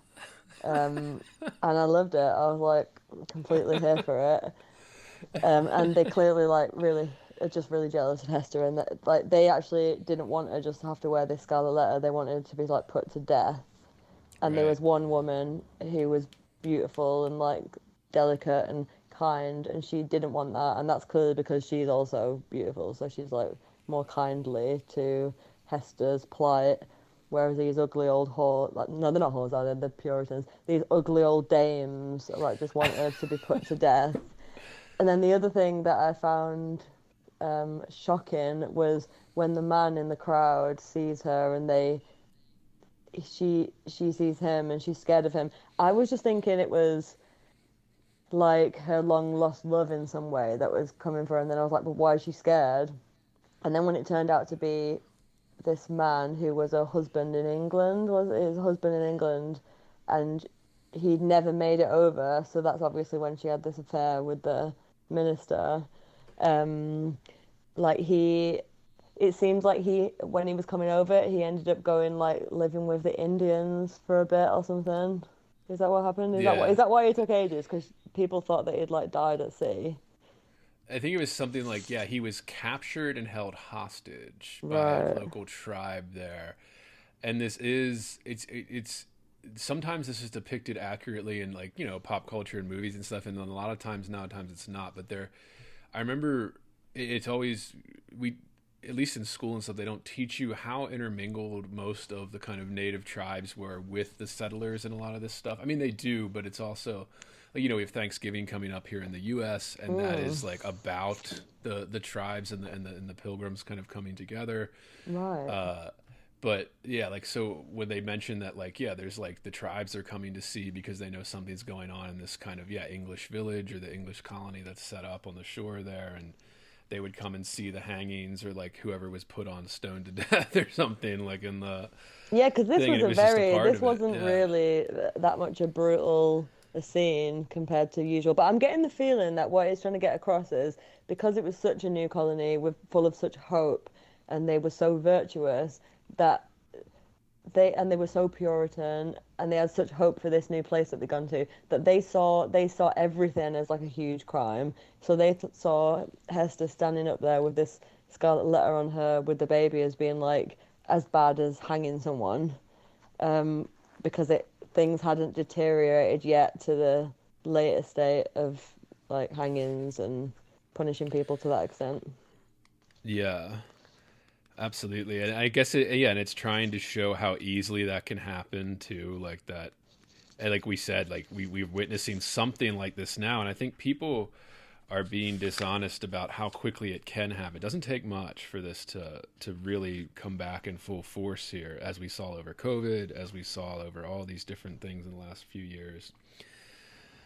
I did want to touch the Scarlet Letter to uh, another kind of longer passage, but in terms of like the purpose of the Scarlet Letter on the breast, there's like an obvious purpose, I feel like, and then there's like kind of deeper, or we could even go like further kind of crazy symbolic shit if we wanted to. It was, anything goes. But this is on page 154 in mine, and that's chapter 13. A little bit longer, but I'll read it and we'll chat. It was due in part to all these causes, but still more to something else, that there seemed to be no longer anything in Hester's face for love to dwell upon. Nothing in Hester's form, though majestic and statue-like, that passion would ever dream of clasping in its embrace. Nothing in Hester's bosom to make it ever again the pillow of affection. Some attribute had departed from her, the permanence of which had been essential to keep her a woman. Such is frequently the fate, and such the stern development, of the feminine character and person, when the woman has encountered, and lived through, an experience of peculiar severity. If she be all tenderness, she will die. If she survive, the tenderness will either be crushed out of her, or, and the outward semblance is the same, crushed so deeply into her heart that it can never show itself more. The latter is perhaps the truest theory. She who has once been woman, and ceased to be so, might at any moment become a woman again, if there were only the magic touch to effect the transfiguration. We shall see whether Hester Prynne were ever afterwards so touched and transfigured. And this is kind of the description of the Scarlet Letter. And I was just thinking, yeah, like the purpose of the Scarlet Letter, it's so much more than just be like a visual representation, like so that everybody sees. Like, it is meant to break her. Like, it is meant to break her spirit, break her Yeah. confidence as a woman, and even break her beauty, maybe, Yeah. like in some ways. Like, it's meant to just break this person individually and make them feel less than in some way. But I don't know. Yeah, your thoughts on that? Yeah, I actually loved that bit, but I really read that as rather than being about the Scarlet Letter, it actually was sort of about going through like a heartbreaking or traumatic situation that you have to then recover from. And then if you are to be like a strong person, like she clearly is, um, she either has to be like really harsh or like lock the trauma away inside of herself or both. Um, Something I did really like about the way the Scarlet Letter was described was I liked how, even though it's just, well, firstly, she was allowed to create it herself, wasn't she? She embroidered it herself, which is strange. I don't know why they let her do that. But I guess it's good that they did because it was like a necessary part of the story that she made the Scarlet Letter, and then Pearl, because she decorates Pearl in all these beautiful dresses. Pearl is also like a visual representation of the Scarlet Letter. But I liked how, even though it's just fabric, it was as if it was like actually burning through to her chest whenever people looked at it or whenever people interacted with it in any way. I thought that was really cool. Absolutely, and the fact that she made it fancy, she like they describe it as the letter itself. Like she embroidered the edges in this gold thread that made it shine in the sunlight and like really stand out. And Oh, just so do you think that maybe they just gave her the A letter and then she chose to do that rather than her uh, actually be tasked with making it?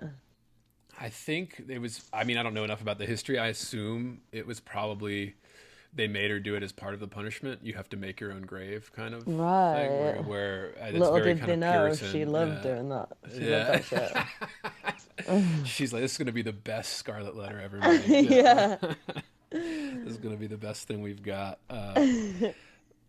Yeah, and yeah, it is like that. It's incredible. It's incredible how a symbol like that too would everybody knew what it meant. I guess it was supposed to be the big letter A, right, for adultery.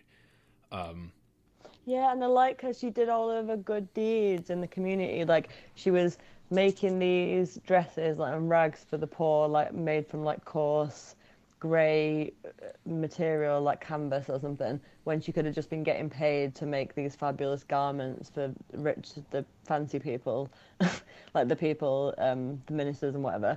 But she was choosing to do this, and the poor were just like horrible to her and just didn't appreciate it at all. Um, but like she was doing that, and then it was almost like people, it said that they decided that A stood for able because she was so able to perform like her duties as a woman. And I think there was also an insinuation at some point about the letter A. It was when the letter A was in the sky, when it flashed in the sky, when the minister was having his nervous breakdown on the cross or whatever. right. But that was insinuated that A meant angel because some other minister was like on his deathbed. But yeah, the one that was assigned to Hester was saying that it actually meant able, which I found that really touching actually, that the community had sort of decided that it meant something else because she was so good. But then they all sort of turned against her at the end anyway at the marketplace, didn't they? So it just shows how Yeah. fickle people are anyway. And they had, I like that at the end too, where they kind of like, after the minister dies or has his heart attack or whatever on like the public um, whatever platform or whatever in the middle of the market, they were like the stockades, I guess. Like he they when she comes back to the village and she just like wears it like when she doesn't have to anymore, like later on Oh at like yeah. the very end, and he kind of describes it as she weakens the power that this letter has by doing it voluntarily when she didn't have to, by Yeah. like and making the symbol mean less or be more positive than it Yeah. was. Yeah, Yeah. changing the meaning of this symbol through this kind of act of courage, act Yeah. of you could even say it's very Christian, maybe like very very embrace your Yeah, sins or exactly. By yeah, embracing yeah, it, I feel like she embraces the sin so much that it makes her really seem very virtuous throughout. Whereas the minister, for your listeners who haven't read the Scarlet Letter, yeah, basically the guy at the beginning, her husband, who he's like a deformed guy who I think he's like a bit of a hunchback or something. He's got like a deformed one shoulder higher than the other type of thing. He's like this older guy that she married in England, and she thought he got lost at sea. And then he turns up after he was captured by the Indians, and he sees her on in the public square on the platform. But he doesn't associate himself with her because he doesn't want to like bring himself down, which is very like scheming and manipulative, I guess. But then basically he makes it his mission, doesn't he, to bring down the minister because the minister's hiding this lie that he had this tryst with Hester Prynne and that Pearl's actually his child. And this minister is like loved by all because he's such a virtuous, pious disciple of God or whatever. And I He's hadn't an considered absolute that pussy. either. He's just a total pussy. He's just lying to everyone, and they think that this like tremor in his voice and like his feeble way of being, they think it's because he's like so in service of God, and he's so like giving himself to God, but really it's just because he's done all of this and he feels guilty about it. I didn't think about that either. The fact that her husband, or what's his name, Chillingworth, or Oh whatever. yeah, but it's so funny as well. Though. Like he never says what his original name was. Say his original Right. name was just something normal, and he gets say it was just like John Smith, and then he gets this place and he's like, I know, I'll call myself Roger Chillingworth. Like it's like such a weird and stupid name because he's made up the name, and it sounds like so made up. Yeah, I mean, yeah, absolutely. And he pretends to be a doctor just because he's been doing some like peyote or whatever with the Indians. He's been to like a Right. couple of like peyote ceremonies and he's decided that he's a fucking doctor now, even though he's not got a diploma. And the colony just take him in as such. He's like, Yeah. hello, I'm Roger Chillingworth. I'm a doctor. Yeah, and I didn't even think of when you bringing all that up, like how cowardly Chillingworth was in that scene where I didn't Both even of them, register him with and me. the minister, yeah. Whereas like he was, and then not just the cowardly, they were both cowardly for years after, like.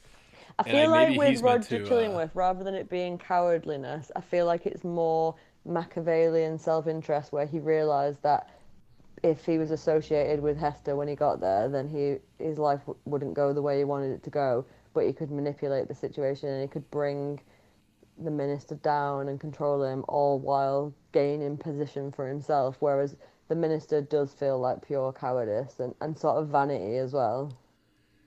Yeah, and I was thinking along the lines of the ending for Chillingworth and stuff, where everything falls apart and all his plan for vengeance, leaves him ruined. And it's maybe that gets back to the morality tale thing, where maybe even the Christian allegory, where it's like if you're going to harbor this vengeful feeling for years, for this unforgivingness for years, Yeah. it will eventually shrivel you up, like kind of like as he shrivels Yeah. away at the end, and like a fucking Yeah, because all he cared about was his revenge, and after the minister died, he had no will to live anymore because he was just living solely for revenge. right, and they took it away from him. Yeah, like they took it away by confessing. Another very Christian allegorical kind of, like life lesson, morality lesson in that, right? Like the truth shall set you free, right? Yeah. Like It's very interesting that Roger Chillingworth, such a stupid name, that he left all of his like property and money to Pearl. That was surprising.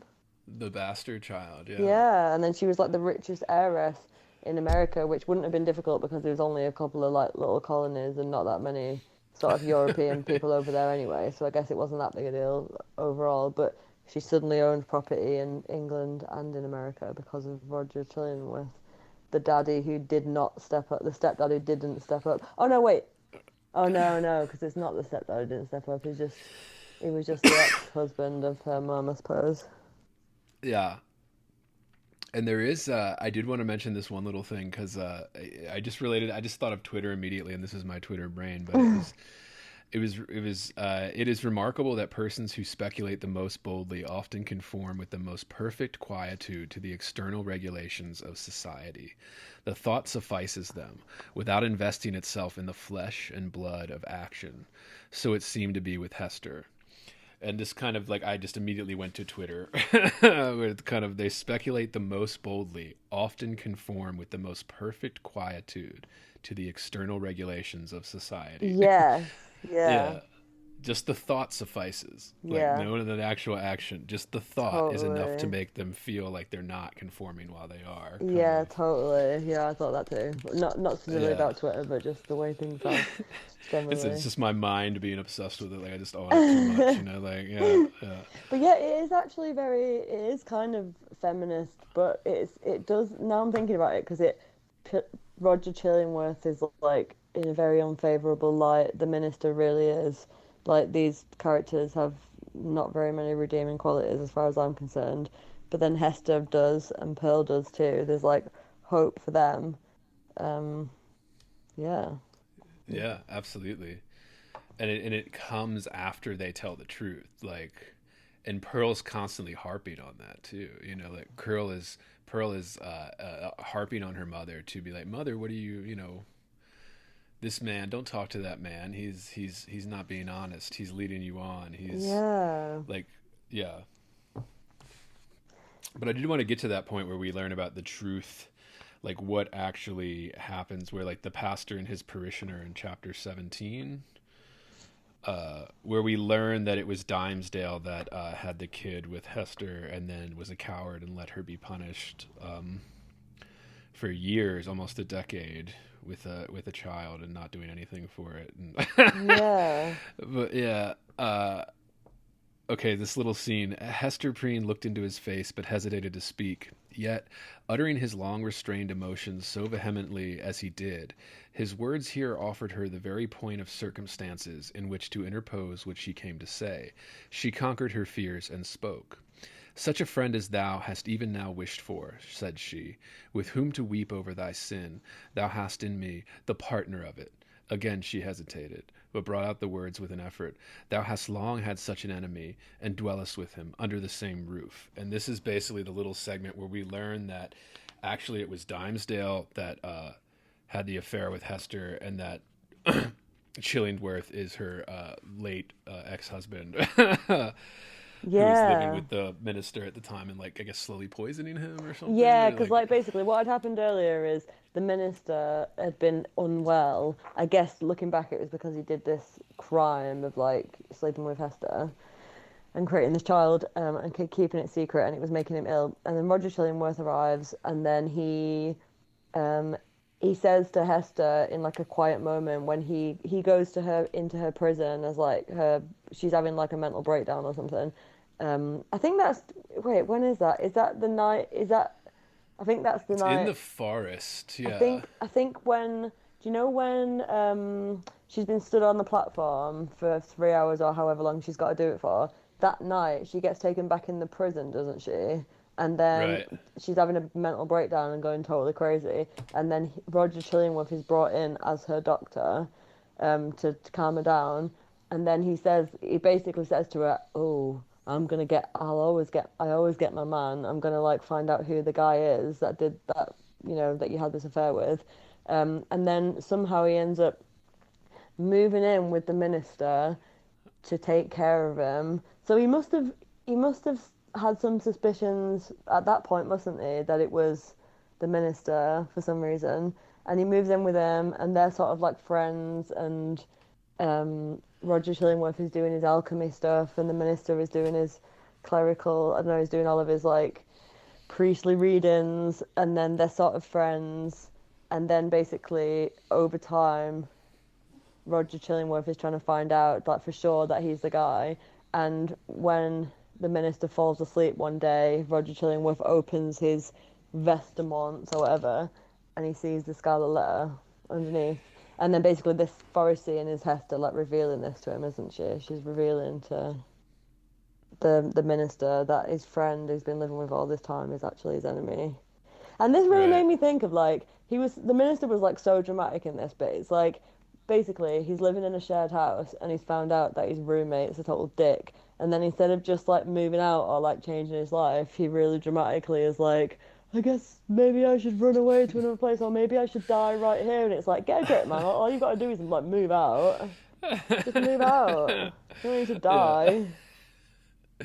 Yeah. Well, it gets to that kind of the guilt, right? Like that kind of guilt as a motivation in this kind of a way that where I mean, there are, I guess guilt is a motivation in a lot of ways, and it is kind of, it is selfish in a lot of ways too, where I guess eventually Dimesdale does it for Hester, but for those 7 years leading up to when he actually confesses in the the marketplace in front of everybody in the village, they're like, he's doing it to help her, but also for his own like selfish reasons, like it's almost like to absolve yourself of guilt for knowingly doing wrong, at least not if it's accidental or whatever, but like for knowingly doing wrong, there's like a selfishness that taints the redemption, maybe, or of the minister, you mean, at the end? And like you just feel like when she had to bear all of this for like 7 years after getting the Scarlet Letter, and she just did that all very like in a dignified, quiet way. And then with the minister, when he decided to reveal all at the end, he like drags her and the kid like down with him, and like just doesn't give a shit. He's like, he does his, what's it called, like his election speech or something. His like big thing that's like some big deal to him, which is they were going to run away together, but he decides to like, he has to do his like stupid election speech or whatever it is first. And then after he's done that and he's like won over all the hearts and minds of all the people, he decides to like just totally fuck everything up by just revealing that he, he goes and he finally stands by Hester and the kid, but he doesn't give her any choice in it. It's like, no offense, but this is like a really male way to behave. Of like women will like think things out for ages and how they're going to affect everybody involved, and they'll talk something through with a guy like to make sure it's all okay. He just like bumbles out and he's like, and he just like drags everyone down with him to the ground, drags the tablecloth, and like all of the wine spills up. Do you know like that type of thing? He just completely doesn't give a shit at all and just like does it because he feels like it. And it puts her in danger the way he does it. Like it puts her and the child, Pearl, in danger for him to do that. And then he just dies. Yeah. Selfish. Right. That he's just like, all right, see ya, and then he just dies. But yeah, he just totally doesn't think about it. He only thinks about how it affects himself. And then as he's dying, he even sort of tells her, I think he says something like she wants reassurance that they'll be together in the next life, and that all of this meant something, that this revelation meant something for their little family. And he just is like, what is it? I can't remember what he says. It's just something like, I don't think God would want that, or just something along the lines of, he just rejects her even on his deathbed. And I like that you did bring up like the kind of masculine versus feminine, because it's talked about in this novel, and it's talked about in the sexist way because this is from 1850, listeners, but it is important. And I think even contemporary wise in the kind of current society, there's a tendency to pretend that there isn't a line between the masculine and feminine, because there's a lot of overlap, but then there's also a lot of just red lines that just like you said, very masculine way to do this cowardly and then to make the woman suffer and the child suffer. Or not even the cowardliness, just the sort of like unthinkingness of just being like, oh, I guess I'll just do this, and then doing it, and then she has to bear the consequences of it, kind of thing. And he's scot-free because he's fucking dead. Like, no consequences for him. But I think that does matter, and I think it matters in this novel, particularly in terms of like the motherhood angle, and the kind of like the connection that the mother has to the child that the father can never really have. In terms of, just like carrying the child to birth and then caring for it and raising it and all of that. Yeah. Like there's just something in it that men can never be a part of. And I don't mean that in like a, men shouldn't care about it. I mean it in like a, it's just a thing that's part of life where we have like, women have this bond with the offspring that, men, fathers also do, but not, it's just a different bond, like it's a different, and the kind of motherhood really I feel like at the bit where, when he's done his speech and then he goes and stands next to them in the crowd and then holds the kid's hand and stuff, I feel like it seems like he's doing the right thing and he's doing like the bold thing for them, but then you realize in the end that it was just for his own like vanity and because he wanted to reveal it, and it kind of wasn't for the reasons that it seemed, of like standing by them as a little family.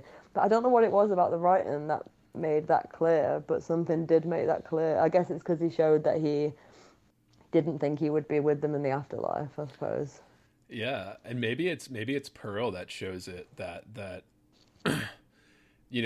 where Hester is more relieved than the Pearl is when they first concoct that plan of leaving on the ship, in 4 days' time, when they have their little kind of meet up in the forest, and it's revealed to us as readers that it was Dimesdale the whole time, and he's been a coward and made Hester suffer, and just you see Pearl's reluctance is maybe what shows us that his suddenly confessing and coming to terms with his quote unquote sins, right? Like his kind of adultery that he committed and then let Hester suffer for.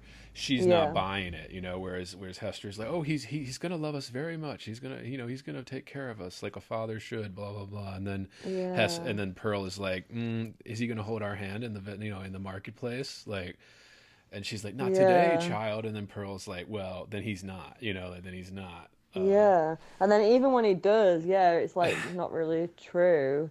I don't know why he does that. He could just have not. Yeah. Maybe he's gonna die anyway, isn't he? Or maybe he died or maybe he died because he's so vain and he couldn't stand that everybody knew that he was there. But I love how this is what I mean. I feel like Nathaniel Hawthorne is actually was a feminist, weirdly, or something, because he not obviously by the modern day version of what that is, but he was definitely on Hester's side. And the way that he, even after the minister behaved in this way, after his death, people would speculate, instead of whatever she did, they would just jump to the worst conclusion. But with the minister, they were speculating that maybe he just went to stand near the sinful mother and child, to stand by them in his last hour, and as if he just did this good deed and all of this stuff. And they still wanted to see a really saintly side of him, even after it had been revealed. Obviously, the truth had been revealed. Yeah, I think that's 100%. 100%. That's. Oh yeah, the feminist angle, and of course this book has been written about endlessly in terms of feminist angles and different ways you can interpret it and project onto it if you wanted. But it's it definitely, and I think a lot of writers at that time, right now, they get a lot of shit for not being feminist enough. But if you go back and you look at the context, in 1850, this was just the beginning of that first kind of suffrage movement, at least in the U.S. These were just slavery was still legal here at the time, in the United States. It was just women were second-class citizens, in the U.S. at the it's just. And then for him to be able to see the sympathetic side of that, where to kind of show the suffering of it and why it's bad, it's not given enough credit for being. I mean, it is, given credit for that, but it is it is very much a feminist text written by a man in 1850. It's not what you would think, but.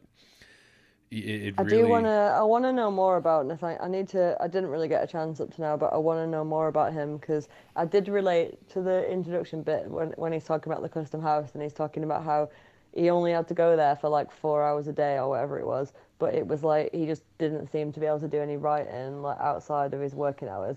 And I was kind of annoyed at him for that and jealous. I was like, bloody hell, try working 8 or 9 hours a day in an environment you don't want to work in, and see if you'd be able to write outside of that. But yeah, he was saying that, and that was really relatable, how he was talking about he'd go home and in the moonlight, which is supposed to be an inspiring time when everything takes a new shade, that's the perfect writing time. He still just couldn't come up with any inspiration. Right. I found that bit interesting in the introduction. I do want to know more about him. I know nothing about him, really. And his most famous books are this one, and then the House of the Seven Gables is the other, and that's another kind of New England kind of story. Have you read that one? I read it a long time ago in college when I was forced to, so I was half-assing it, and I don't feel comfortable being saying that I know all about it. No, but I have read it, been forced to read it when I was getting my bachelor's. And I mean, it's good. I mean, I should read it again now that I'm older and more educated on it. Yeah, because it's classic one, but it's also kind of similar in terms of just the legends that sprung up through, like you said, we talked a little bit at the beginning where you said, yeah, the kind of witch trial legends that sprung up throughout Europe and all over the UK, and then were kind of, exported to the new colonies in the Americas as all the European nations were coming over and putting in colonies all over. Yeah, there's the legends that develop around that, like the black man in the woods, right? We didn't even touch on that. Yeah. Like the man that takes your name in his book in blood, and then you're cursed, and that's what Mistress Hibbins or whatever the governor's sister was alleged to have done, and she's a witch. And Mistress Hibbins, like when Hester and the child were leaving the governor's house, and Mistress Hibbins, whatever she's called, like shouted out the window to Hester, like, do you want to come with me to the forest to see the black man and we'll have some fun or whatever? And then Hester's like, I can't, I've got to take the kid home. And then they're like, even then, like the governors had just been talking about taking the child off of her because, she's not a fit mother or whatever, or they could put her somewhere better. But then that was illustrating how the child saves her soul in many situations, because she could have gone off with this, like, Mrs. Hibbins if she had been alone. And that just reminded me of, like, any time you'd be invited to, like, a rave or a horrible party by, like, a sinister, like, character like that, and, like, offering you drugs or whatever. I don't know, that's what that Mrs. Hibbins reminded me of. Oh, yes. Just, like, a sinister, like, MDMA, like, dealer in Glastonbury. I was gonna say that's very female. I was not usually invited to parties by men and offered drugs, but I imagine most women were. No, but I mean, like, just by, like, not by men, but like, sometimes by men, but just like the mischievous things you can get up to when you're younger, or like going on nights out, or people tempting you into doing things. It felt like that's what that whole thing was. Like the Mrs. Hibbins thing was trying to get Hester to go and do something like that. But because she had a kid, she couldn't, and she had to just go home instead. And maybe, like her purity makes her immune, like in those types of... Hester's such a good person and is trying to do the right thing in almost every circumstance that it prevents her from making mistakes like that. But then it's also, like, who would really want to go to the woods with that, like, weird old woman who's, like, an absolute freak? Like who would even want that? What good could happen at that? Like, what's even tempting in that, really? Yeah, like you're like, oh yeah, come to the woods with me. Yeah. as if that it always ends well. As if it's like really enticing. Yeah. I will say, like as a kid, I mean, maybe it's different now, but like the woods was like freedom. Like when I remember growing up, like when you would go to the woods behind the court or something, like it was freedom. Like no adults, no supervision. You could jump out of the tree and nobody was yelling. Like you could. Is that because are you from somewhere that like looks like this type of place? Yes, I'm from Baltimore, and it's honestly, the weather's not as cold and rainy as like UK, but like the actual like climate is very similar. And I guess if you kind of look at the globe, like it's kind of on this, like at least the Massachusetts area is very much like the England weather with the snow and stuff that you get, and the cold that happens and stuff. But yeah, I was from an area that looked exactly like this. Pretty much the entire kind of Northeast, basically where I'm from, like Maryland, Virginia area, about halfway on the American East Coast, and then all the way up towards Maine, like the top towards Canada is basically like the same kind of landscape. So yeah, this very is like wooded. Relatable scenery. Yeah, very wooded. And how come you live in Vegas? Oh, we came here because my wife's career. If you're hearing this, it's because you are listening to the free public feed of Heavy Board. To get complete, uncensored, uninterrupted, full access to this podcast, become a subscriber at patreon.com/heavyboard. That's right. Heavy Board is made possible by subscribers like you. For less than 1 cup of coffee per month, you will receive private access to uncensored, full-length episodes, Jerk Shop, heavy bonus content, subscribers-only AMA episodes, bonus extended interviews, and more. Come join the conversation today at patreon.com/heavyboard. And I learned from Sex and the City because Mr. Big moved to what, Napa Valley or something? Is that in Right. California? Right, That's yeah. like a wine thing as well, isn't it? Oh yeah, are you a big Sex and the City fan?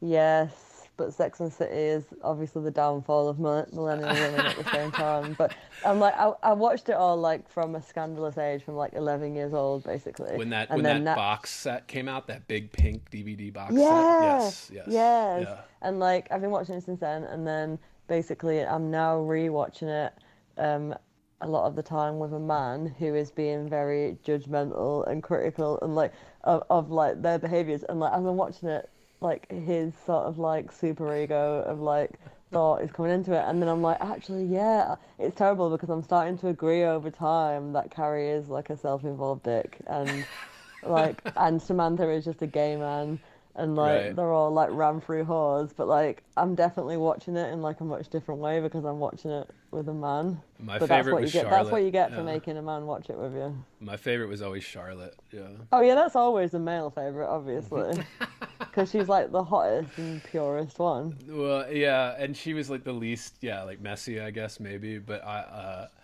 But she's Yeah. pretty messy though. She just Yeah. like hides it by like acting as if she's like holier than thou kind of thing. yeah, I've So have actually. you watched it all as well then? With your Yeah, wife? I've seen all of them up through the second movie, but I haven't watched any of the new Because you're a series. wife guy, that's why you had to watch it.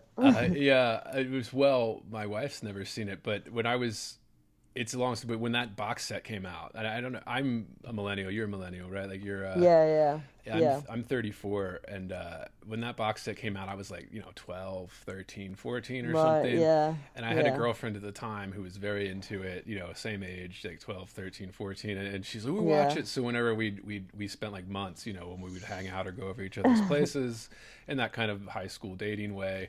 Yeah. We would put it on. I watched the entire series, and I was relatively into it. There are certain storylines I think that are better than others, but Yeah. I've never been one to shy away from anything. Like I'm always somebody's like, I'll sit through it. Like, sure, is it any Yeah. good? Like, is it any Yeah. good? Like, that's really all I care about. I feel like Yeah. I feel like all boyfriends secretly watched it at that time and didn't say, and no one would admit it. But then on Twitter, I'm learning that like many men have seen it, but like in real life, men pretend that they haven't seen it. I can't stand liars I mean, a bunch of people lie online, but yeah, I can't stand it. There's a bunch of stuff that people say about. I mean, the discourse between the sexes is always a fucking eye roll or headache, usually when you're doing it through Twitter, but it is like, yeah, I mean, I saw the fucking movies in theaters. Like, I saw at least the first two, which were not very good, I would say, but, Oh, I love them. you like the first, Did you- both of them? Which or- one was the one where they go to like Saudi Arabia or It's the something? second Is that the one, one? yeah. The second one. Yeah. And then one of them, like Carrie, gets left at the altar by Big. Is that the first one? Yeah, with the bird in Yeah. her hair, yeah. Yeah, I don't think I've seen the third one either. Then, or maybe I can't remember if I have or not. Well, it was delayed so long, and I think because the woman Kim Cattrall like didn't want to do it, she was like done with playing Samantha, and she's still basically done with it. Like she didn't come back for the reboot and all that. Like she's like, nah, I'll just take my Oh, money she's and coming run. back. She is coming back to the reboot though, because I've been watching the reboot. It's terrifying. They've all got the most horrible plastic surgery. Everyone except Samantha looks like Charlotte looks like a Halloween lantern. She looks absolutely horrible. Yeah. And then I liked I liked the kind of it's soap opera-y, and it's definitely for women, like in terms of like, but always the best scenes in that show were them sitting at lunch or whatever around a table and just kind of gossiping, right? Like those are always my favorite. I guess maybe it's just the writer Yeah. in me or something, but like Yeah, when they're all yeah. kind of gossiping around, and I think that's just the dialogue, how hip it was, how quick, how kind of sexy it was, especially for the time, like where you had, I don't want to say they were talking like men about it, but it was like just, But they those kind are of the- were. Yeah, That's yeah. what they were making a point of doing that, weren't they? Right, yeah. And like you said, yeah, like kind of the behavior too, right? Like Samantha's behavior more of like kind of a gay man than like a straight woman that was Yeah. in her 40s, with like, yeah, like, 40s/50s. yeah. You said she's in her 40s, but yeah. I did want to ask you this, and we talked about it a little bit with kind of the Christian allegory and all that. Like, how does faith play into this? And I know there's like the obvious religion angles we can go down, but I think it's broader than that too, in terms of like faith and just belief, right? Like who's lying, who isn't, why do you believe that they are, you know, like who do you trust, this kind of faith in that way. You have a Yeah. broader idea of faith, but then also the kind of religious faith. But yeah, I don't know, what are your thoughts? How would you say faith is used or played out into this story? Um, yeah, like I feel like Hester has like ultimate faith in herself, even if she is really like depressed and unhappy. She like seems to really have faith in her ability to like care for her child. And I feel like all the others are just completely faithless, really. I feel like it's like the minister is hasn't really got any faith at all, and Roger Chillingworth is just like all he cares about is revenge. It was very it has been interesting for me to like think about this aspect because I've just started a job as a research assistant for someone who's writing a book about, you know, like the whole Vatican II thing, Oh yes. like the Vatican II, like sedevacantism thing. So I'm sort of getting to know all of that, and it's given me a reason to research like Christianity and Catholicism and just get to know more about like religion and, you know, Protestantism. So having that backdrop, which I've very, very recently only just started researching now, and then to read this, I'm like, oh, so this is directly coming from that sort of Protestantism, like that Right. new form of the religion that's coming out, and this is the results of it. So, Yeah. yeah. That's very interesting. And you're doing, you just said you just started doing some research for Vatican II and all that with the, Yeah, so like I know a writer who is writing a book on that, and I'm helping them do research, like because they can't possibly there's just so much research that they can't do it all right. themselves, and like I'm just interested in doing that. So yeah, I'm very lucky that I've got the chance to do that, but I can't wait to just read all about all of this type of stuff because I'm not that well informed on like the history of Christianity and the kind of I'm only learning little bits about it, but I'm really loving it already.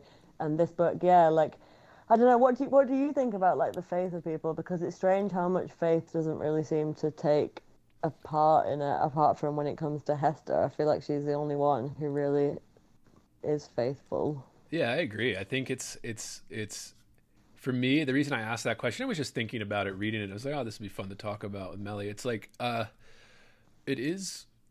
The reason I posed it as a broader than just religion side of it is because I think there's a couple of different things at work here, and I think that's intentional by Hawthorne. You know, like he wants to show, you know, I mean, you know, you go to mass, like the mystery of faith, right? Like the kind of, there are Mm, moments where you take that leap and you just believe for that. He wants to talk about the religious side, but then I think there's believing in the goodness of people, which is tied up in the yeah, religious aspect, but can also be separated in some way and be broader in terms of themes. But yeah, I think it is. And I've been more fascinated by this recently. And I do know probably, I mean, I don't know, I'm not a fucking expert or anything, but I know a lot about the history of Christianity and the Vatican II. I have boomer parents, so that they were alive when right, Vatican II was happening, and they were raised yeah, Catholic and all that in a very Catholic city in America here. And it just, so there is, but yeah, I think that the faith is meant to show us, you know, strength and solace in terms of your faith or belief in religion, and then also kind of used as a crutch too. Like if like somebody like Dimesdale who was using the faith as a shield for himself to kind of protect himself yeah. because he didn't have enough faith.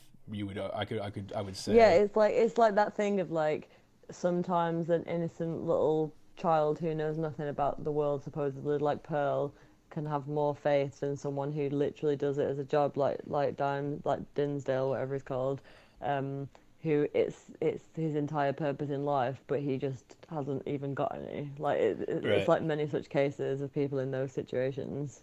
Yeah, They're yeah, actually the worst people to be doing it in the first place. yeah. Because there's, and I think people do confuse this, particularly in the fucking, you know, online discourse and all that, where they do confuse that there is the faith in terms of just believing the religion, and then there's the kind of faith that's used as a proxy to maybe in like in this novel where they're using the authority of the faith to punish Hester, or using the authority of the faith to treat her as a pariah, or like, you know, Yeah, excommunicate her from, it is It goes both ways. Like I guess is what I'm trying to say. Like it does go both ways, where you get a deep meaning out of it when you personally believe, but then also you can be weaponize the faith in certain ways. And I mean, we throughout history, this is all you're studying the history of Christianity. There's been a lot of that, but it's yeah, I mean, I was just always curious, how it works. And then just like the idea of trust too. Like I was,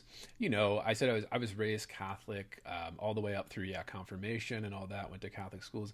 And, I was when I first, stopped believing, I would, I was very angry. Like I was very like unforgiving, very like, like I was betrayed in some way or lied to. And then, but as I got older, and I, still very many friends that are in the church and things like that. And I started to realize that, it's not about that so much as the faith. Like I'm much more fascinated by faith than I am by, adhering to a set of rules or something like that. By the actual religious aspect. Right. Yeah. And the kind of what that gives you and how people use it and yeah, so I'm much not as staunch as I used to be. So you sort of like did believe, did you? Oh, yeah. Because you did believe, and then you went through, then you sort of didn't anymore, and then that caused you some kind of pain. Is that what happened? Yeah. When I was like 17, 18, getting into that mind space, going to college, and then I did get very into what they call the New Atheists, right? Richard Dawkins and Sam Harris and Chris Hitchens and things like that. I was very into that as a kid, young man. And even them, I think they are even overzealous about it, calling it dangerous and using historical justifications for it and things where I think that was an exaggeration, but when I was young and I kind of first discovered that it was, I mean, I honestly, I don't know if I could explain, how that happened or how I came to stop. I think a lot of people do it just because, or stop with the faith that they were raised in just because they're lazy or they just don't want to deal with it. Like they kind of want to stop going. It's just, it's like interesting for me to ask you as being, because my dad was Catholic, but I didn't really get brought up in that type of. I didn't get brought up as a Catholic because I was living with my mum who wasn't a Catholic. So I didn't go to Catholic school or anything. I didn't have anything beyond being baptised. So aside from really just sort of like going to church with my dad's side of the family in Scotland, like occasionally, or going to the Church of England, which is different, and aside from just sort of saying my prayers like vaguely to God and like vaguely believing in it, I didn't have as strong a thing as you, like, being completely within the church and just like fully believing in it. So I feel like actually I didn't ever go through that phase of like losing it and becoming atheist because I never had it that strongly in the first place, but I feel like I found it more strongly as an adult maybe. So I'm always interested when people go through it that way around, where when you're a kid you really, really believe in God and the church and then you reject it, because I wonder what that would feel like, because I've never actually, can't really imagine that. Yeah, to like sort of lose it. To attempt to describe it, I mean, it wasn't like a huge like life-shattering moment. I was too young for it to maybe be that to me. Right. I was just kind of, I'm 17. I like punk rock. Like whatever. You're more just like rejecting the restrictions of the church. Exactly. Kind of thing. Yeah. And I think there's something in America where people, it's like a boomer reflex, because maybe it's because of Vatican II. So it comes in here where like the boomers that were raised in the Catholic part of the countries because America, I mean, it's just like all the other, I guess there are actually huge regional divides in terms of the religion and stuff. And when you get further south, Catholic stops being, and it starts being more Protestant or Baptist or evangelical. And, I never really had that kind of, oh my God, like existential, because I was just too young. I was too stupid to have that. Like I was losing something. Right, rather than you sort of deeply believing in actual God from your own perspective, it's more just like that guidance of your parents towards believing in the things you're told at church, which is a different thing, isn't it? That just feels more like being propagandized to, kind of. And I think our one of our mutuals, Jack TPN, shout out. Yeah, He talks about this, where he talks, like Spielberg or something. These directors, these yeah, boomer directors, that were they were rebelling against the Catholic Church because it was a huge part of American life when they grew up. It was less so when I right, grew up. 30, 40 years after the boomer generation was coming up. yeah. So it was like a theme in a lot of boomer directors and movies throughout the 60s and 70s and stuff. And in that Mm, case, maybe it was a rebellion against more oppressive forces. But when I was growing up, it was post-Vatican II. It was like 50 years post-Vatican II. It was kind of the reformations had started to happen. Uh, So so your mum, but because like my dad died earlier this year, and I'm oh kind my, I'm of so really gutted. sorry. Yeah, and like I'm really gutted that I didn't get a chance to talk to him about the Vatican II thing because he was alive when all this Right. happened. Because I've only just sort of become aware of Vatican II over the last like I don't know 2 years, but it wasn't prominent in my mind when he was still alive to like ask him because I hadn't started doing this research thing yet. So like, was you aware of was your parents like was you aware of this like for your parents since you've been growing up then? Did they Yes, mention this? they would talk So about it all the they time. Yeah. cared about it. What did they Yeah. think about it? I would say my mother, they were kids when it happened, but just talking to them as adults when I knew that, my parents, and they're in their 70s now. They're retired and approaching that age, Yeah. and it's but yeah, I would say my mother was always more religious than my father was kind of a man of science. He was a doctor, and kind of. He wasn't Mm. like a staunch. He never would say that he was an atheist to me growing up or anything like that. But he would very much, thought it was important to take us to like the events. So we would go to mass. Sunday school. I went to Catholic Yeah. schools growing up, um, and all that. But yeah. But they would always talk about it because they were involved. Growing up in Baltimore, like what you did when you grew up as a boomer, you were an altar server. You volunteered in the church. You had to attend the mass every Sunday and stuff. And yeah, they would always talk about how whenever we'd complain or something about mass being long as kids or whatever, they'd be like, "You got no idea." Like the like the pre-Vatican II Like, mass was did like your 4 mum like hours. does your mum like the Novus Ordo? Like, does she like the new mass of it being in English and the way that it is more sort of participatory? What was her view? Was it better? Did she feel more positive about the modernization or the way it was before? I think she was. I never really asked. If I had to guess, I would say she probably didn't mind it because she was a girl when it happened, and probably just liked that. Yeah, the mass wasn't 3 hours anymore, and that it wasn't in Latin, and that you could actually touch the body of Christ and things, and all Mm. that. Maybe, but my grandmother. Speaking of Irish Catholics, yeah, my grandmother. She very much loved it, and I'd gone to a few Latin masses in my youth because for Easter and things like that in the holidays in the church, because my grandmother was very much a part of it. And there's a bunch of cathedrals in kind of downtown Baltimore, like very old, very Catholic churches that are quite beautiful, gorgeous, old cathedrals. Yeah. And we would they still do occasionally like the kind of old school Latin Yeah, it's really mass. difficult to find Latin mass over here. Like, it's Yeah. really I mean, difficult. it's difficult here too. Yeah, Yeah. they're not very prevalent. But if you have those big old churches, sometimes they do it around the holidays. They'll do like one or two like Latin masses around Easter or Christmas and stuff. But Mm. yeah, I don't know. I mean, yeah, I know there's like I a whole think thing online, Pope right? I'm Francis not. has like put a stop to. There used to be more Latin masses, and now it's incredibly hard to find them because Huh. Pope Francis has taken them away further than before. Right, I right, think right. Benedict reinstated them, um, so there were Latin masses, but I think yeah, they're few and far between now. Because one of my mutuals was trying to find a Latin mass for me because he's a bit trad and he wants he wants me to go to one, but then he couldn't find one in the Right. whole county. So Yeah. yeah. Yeah. I guess I'm not as familiar with that, but I do see, I follow Red Scare and all that, so I do see Dash always going off about it. But Oh yeah, I yeah, don't if you keep went through a up with phase of the talking about Vatican II, yeah. yeah. I haven't kept Mm. up with the kind of the Tradcath wars online and what they're fighting over, but I'm only being aware of it because it's now my actual job to be aware of it. right, So yeah. as of 2 days ago. So yeah. Yeah. I am fascinated by it, though. I am very fascinated. And I think, like I said, more so from, I'm very interested in the faith angle of it, you know, and the idea of belief. And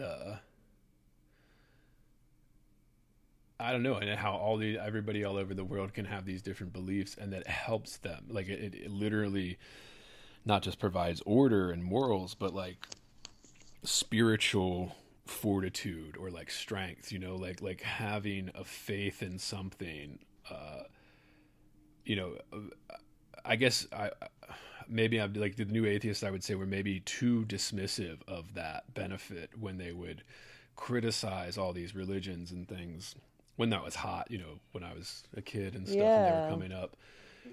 Yeah. The spiritual Yeah, fulfillment. because I feel a little bit like with the atheist thing. It's kind of like, so if you're an atheist, the best that's going to happen is you just believe in like this bleak end and like there being nothing after it. Whereas if you believe in God, then at worst you'll be seen as a fool who only gets to live in, like, you know, you only get the atheist thing anyway.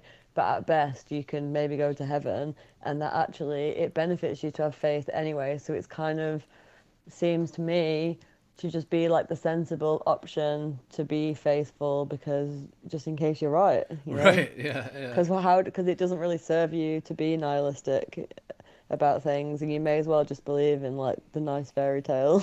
I don't know, as an adult I've just came more to the conclusion that like um that's just they you know, it's reported, even like scientists have reported a lot about how physiologically it's better for you to believe in God or to have faith in something spiritual, and then who cares whether it's true or not, you Right. just may as well go for it. And then the more you believe like that, then it just like spirals and spirals in a good way, to the Right. point where then it really helps you in your life. So that's just the only way in which I've turned to it, because it just seems like the most sensible way to do it, rather than to be nihilistic. I definitely went through Right. like a massive nihilistic phase for ages though, like a very atheist nihilistic phase for Very like, millennial. Yeah. Yeah. yeah. It is, isn't it, Yeah, really? yeah. Yeah. We, as much as we try to deny it, I think there are a few things that are very unique to our generation. And even, you know, like you said, you know, you grew up in fucking England, like thousands of miles from where I grew up, but it was still these kind of generational things. Whereas, like, yeah, the new atheist movement was hot. The technology change. I mean, it just all of these things that, you know, the Liberal movies. Yeah, feminism. yeah. Sex and the City did my Sex generation in of the women City. so dirty. Sex and the City did us so dirty. Yeah. I love it, but it really, really did. What do you mean?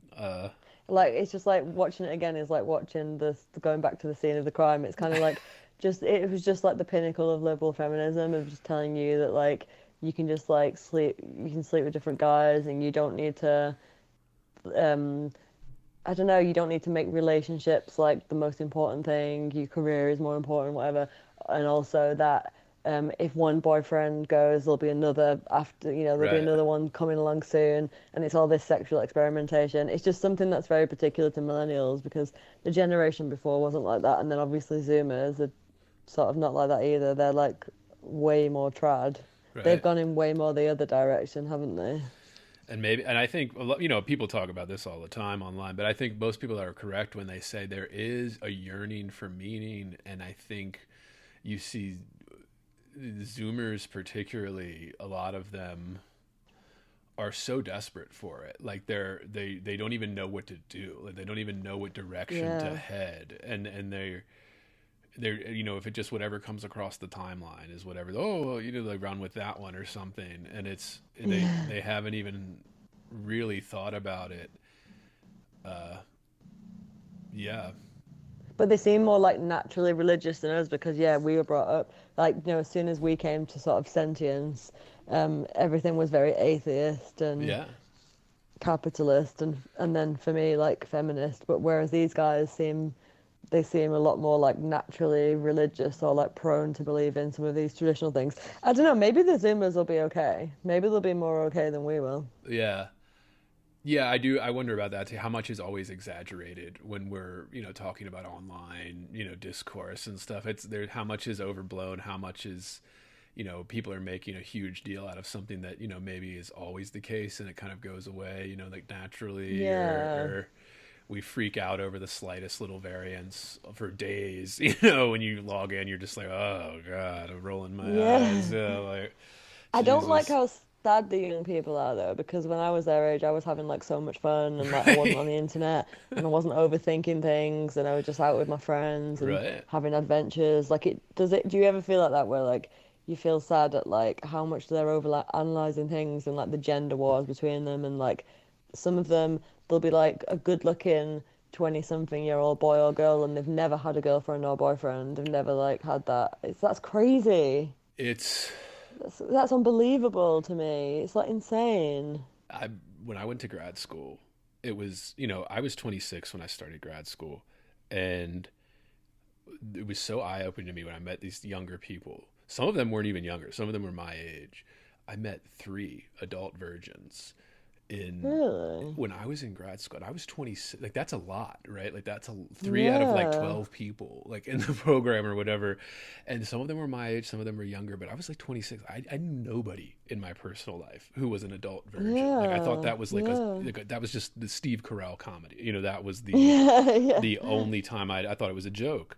But apparently, Yeah. and then I'm seeing that happen more and more. And whenever you know, it comes across my timeline, any of the dating discourse and stuff, I am just like, oh my God, like you all are Yeah. not going to make it. Like, I mean, it's terrible for everybody, but I mean, I see the men side of it more, and I'm always just like, you poor boys. Like, I was like, Yeah. you need an adult man, and like maybe it'll have to be me or somebody where you just like, no, don't do that. Get a haircut. Yeah. Stop wearing that. Like, stop. It's crazy. It's Talk crazy. to And like her. Yeah. this is why they're all so like Puritan as well, because I had Yeah. this like body count tweet that had something ridiculous like 500,000 like interactions or something, and everyone going crazy at me. Like it was insane.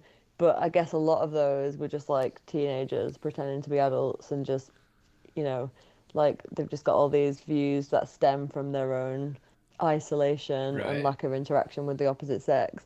Because whatever it was that I said something really like nuanced and normal and like not a big deal at Right. all. If I would have said that same thing like 10 years ago, nobody would have batted an eyelid. It was just something that was like, if women don't get like at least some degree of experience going into a relationship, then it's going to come out in other ways, or like, you Right. know, they might not be as good at being like a wife or a mother if they haven't had like some form of, you know, experiences leading up to that. And then everyone went absolutely crazy. Dude, the body count discourse. I mean, that trends what every couple weeks, like online. There's like a new Yeah. fucking round of body count discourse.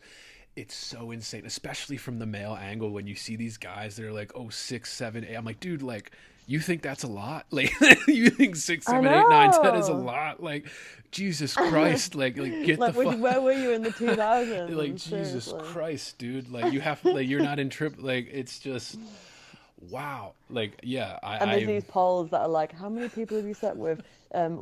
None, one, or more than five. right. And the other button, see results. And it's like, if you've slept with more than five people, then you're a demon who will never be redeemed.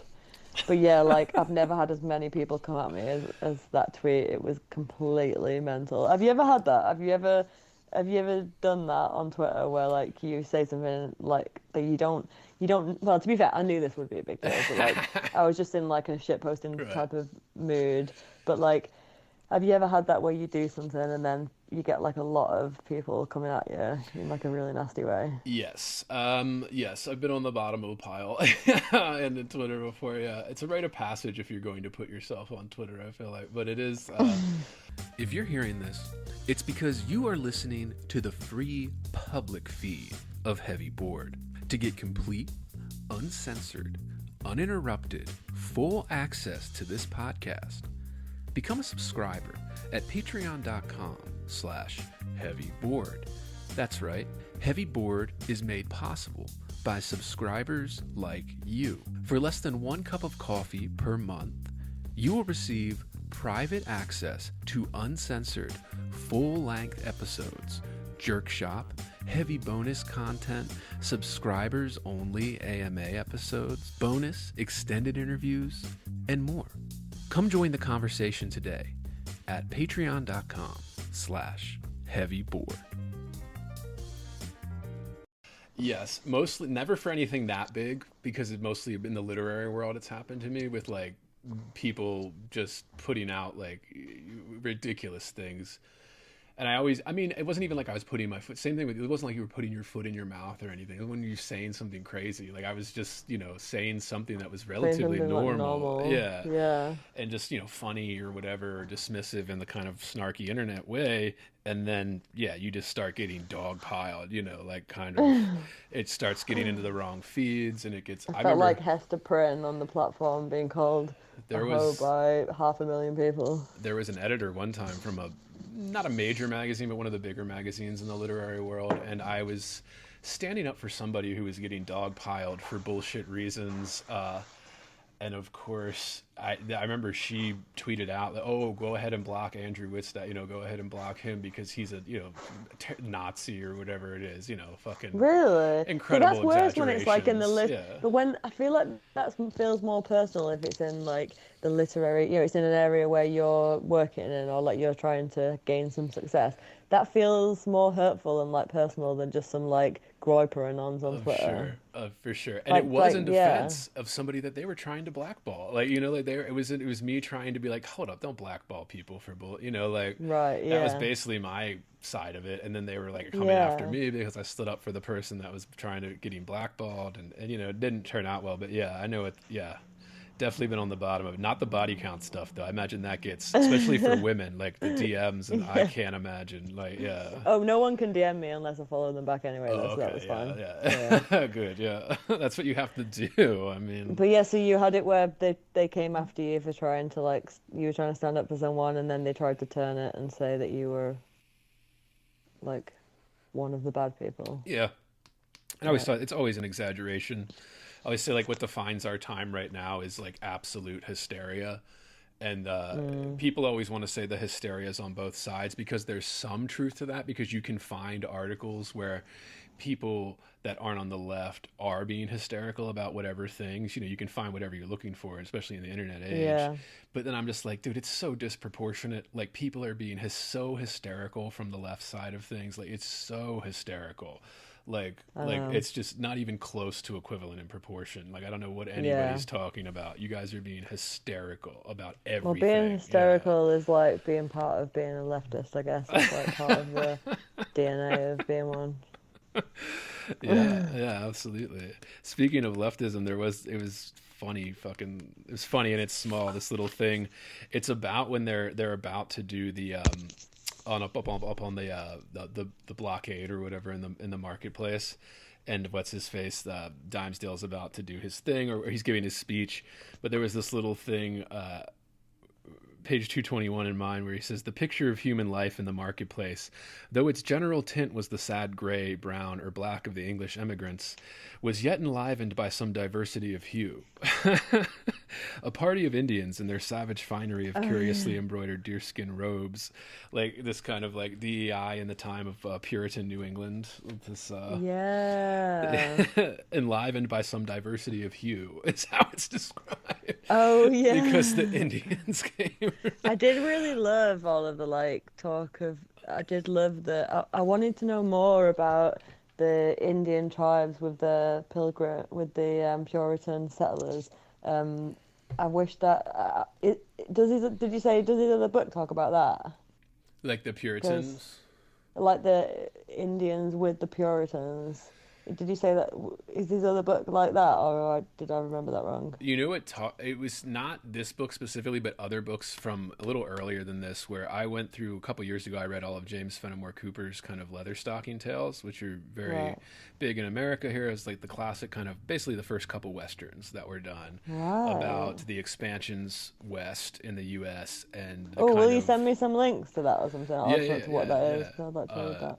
Yeah, what's the most famous Last of the Mohicans is the most famous book in that series, but that actually, people give him a lot of shit now because, of course, looking back with rose-colored glasses, we can pretend that this, James Fenimore Cooper was an awful racist, which, sure, he was probably racist, but it's just, you know, when you read those books, you know, everybody talks about how awful they are, but when you actually read them, like this guy cared a lot. You know, he cared a lot about the natives. He cared a lot about the tribes and the different societies within the tribes. And he really tried. I think when you read it, you can tell that he respected and cared and wanted to show like the reality of it in a lot of ways. Yeah. And he was and you know, it's not his fault that he was the one in a position to do that. Right, exactly. He was, and that was what, like the 1820s and stuff, where he started putting out those books. And that was like, pretty much he invented the kind of mythology of the American West, you know, where the kind of cowboys and Indians and the kind of, you know, mining booms and all that, and the settlers heading out on like the Oregon Trail, all like the kind of big historical moments, but just the way he does it with all the different tribes, because, you know, the tribes are at each other's throats. Then they have the English settlers, and then not just at that time, it was beyond English. It was German, Italian, you know, everybody coming over from Europe to seek a little bit of, you know, quote unquote freedom or peace or flee persecution. And it was, just the way he handled it just opened my eyes to a lot of how much trade was happening, how much peaceful living side by side, even though there were a lot of wars. There, you know, most of the time it was peaceful, even though, you know, the history of it, of the colonists pushing the Native Americans off their land, blah, blah, blah. But it was like, there was more respect than we tend to gloss over that. Exactly. There was more like, of course, because to write a book about this stuff, you do have to care about the subject, and if you care and respect about your subject, you can tell when you're reading it. But yeah, when they were describing in this book, when they described in the Scarlet Letter the old world which they come from, they described it as the old world. I was like, no, don't leave me there in the old world. Right. Because I've got so used to like being in New England in the book that I was like, oh my God, I can't believe I've been left here in the old world. I'm back here in the ancient place that's been forgotten. Yeah, it's funny that they still use that as a signifier in certain things, right? So really, they only use New World and Old World, right? At least in my knowledge of it. They use that to differentiate wine varietals. So is it Old World or New World? And also tobacco varietals and like cigars. Oh my God, I didn't know about this. Yeah. Do they really? Yeah, that's like the only circumstance where they still say Old World and New World, meaning, you know, Old World is Europe and Asia and all the continent over there. And the New World is basically the Americas, you know, South and North America. Yeah. That's so cool. But it's weird because, yeah, I mean, you know, it gets a little, people sometimes get bristle when they hear those categories, but it is kind of like, that's how people thought about it. Whereas like this was the world. It's romantic. And then they found this lush landscape in the middle of the fucking I only water. Bristle and as well, I only don't like it because I'm stuck in the old one. But I do think it is a good way to describe things though, definitely. Yeah. Maybe we should bring it back. Well, like I said, it's still used when you're talking about tobacco or wine or probably even whiskey. Maybe I should change my podcast name to The Old World. Reports from the old world. The old world. Where did you get the now then from, actually? It's just because it's a northern phrase. It just means like okay then, or like let's go or something. Okay, yeah. But Jimmy Savile also used to say it, so many people have taken the piss out of me saying that it's his catchphrase. But to that I say, don't be racist towards regional dialects, because that's just the thing that people say all over the north. It's not just him. So yes. I can't believe I said that because I was trying to erase it from the lore of my podcast, but there I am bringing it back. It had made me think of when I first was heard the name of it. I was like, did you ever see that movie Now and Then from like the 90s? No. I guess it's American. Where like I had an older sister, so I saw like all like those movies that would come out. That were meant for like teen girls, but you know, I was like 8 or 9 or whatever, watching them with my sister and stuff. So like Now and Then was a big one when that came out. It always makes what me was think it of like? It's about like this group. Film? Yeah, it's about this group of friends that are like girls, teenage girls, preteen girls, and you know, kind of a 1950s suburb America that have this kind of bond between them, and then they keep flashing back and forward between them being like, you know, 40-year-old adults, women getting together again. And where they are, and like, you know, the things they went through together that led them to this very kind of heartfelt, touching movie. I haven't seen it in a long time, so I don't know how much it holds up. But yeah, I always liked it because I thought one of the girls was smoking. I forget her name, but you know, I was like 9, you know, 10 or whatever, and she was like 13 or whatever, you know, like in the movie, like yeah. So I wouldn't think I'll have to look that up. I've never heard of it. Yeah. Sorry if I send you on a wild goose chase for like a mediocre movie, but yeah, absolutely. My last question here for the Bookwise is, what did you think of the ending? So yeah, so they both get put. So yeah, Hester's come back to the town, hasn't she? And she lives out the rest of her days.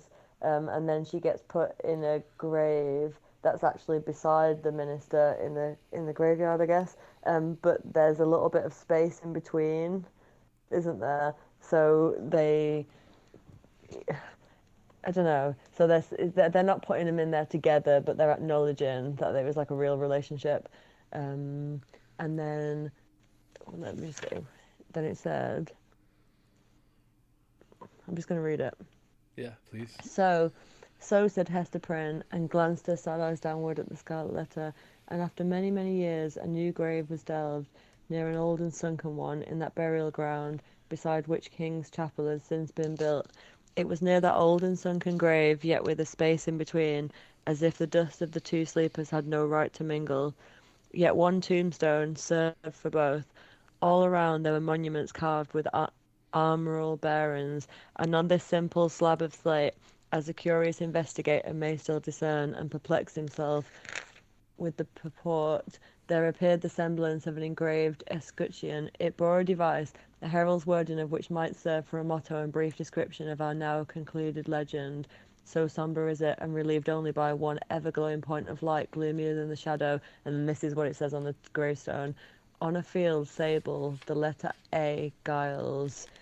So I had to look up what that means. So the actual tombstone means like in a field of black, the letter A is like burning bright red.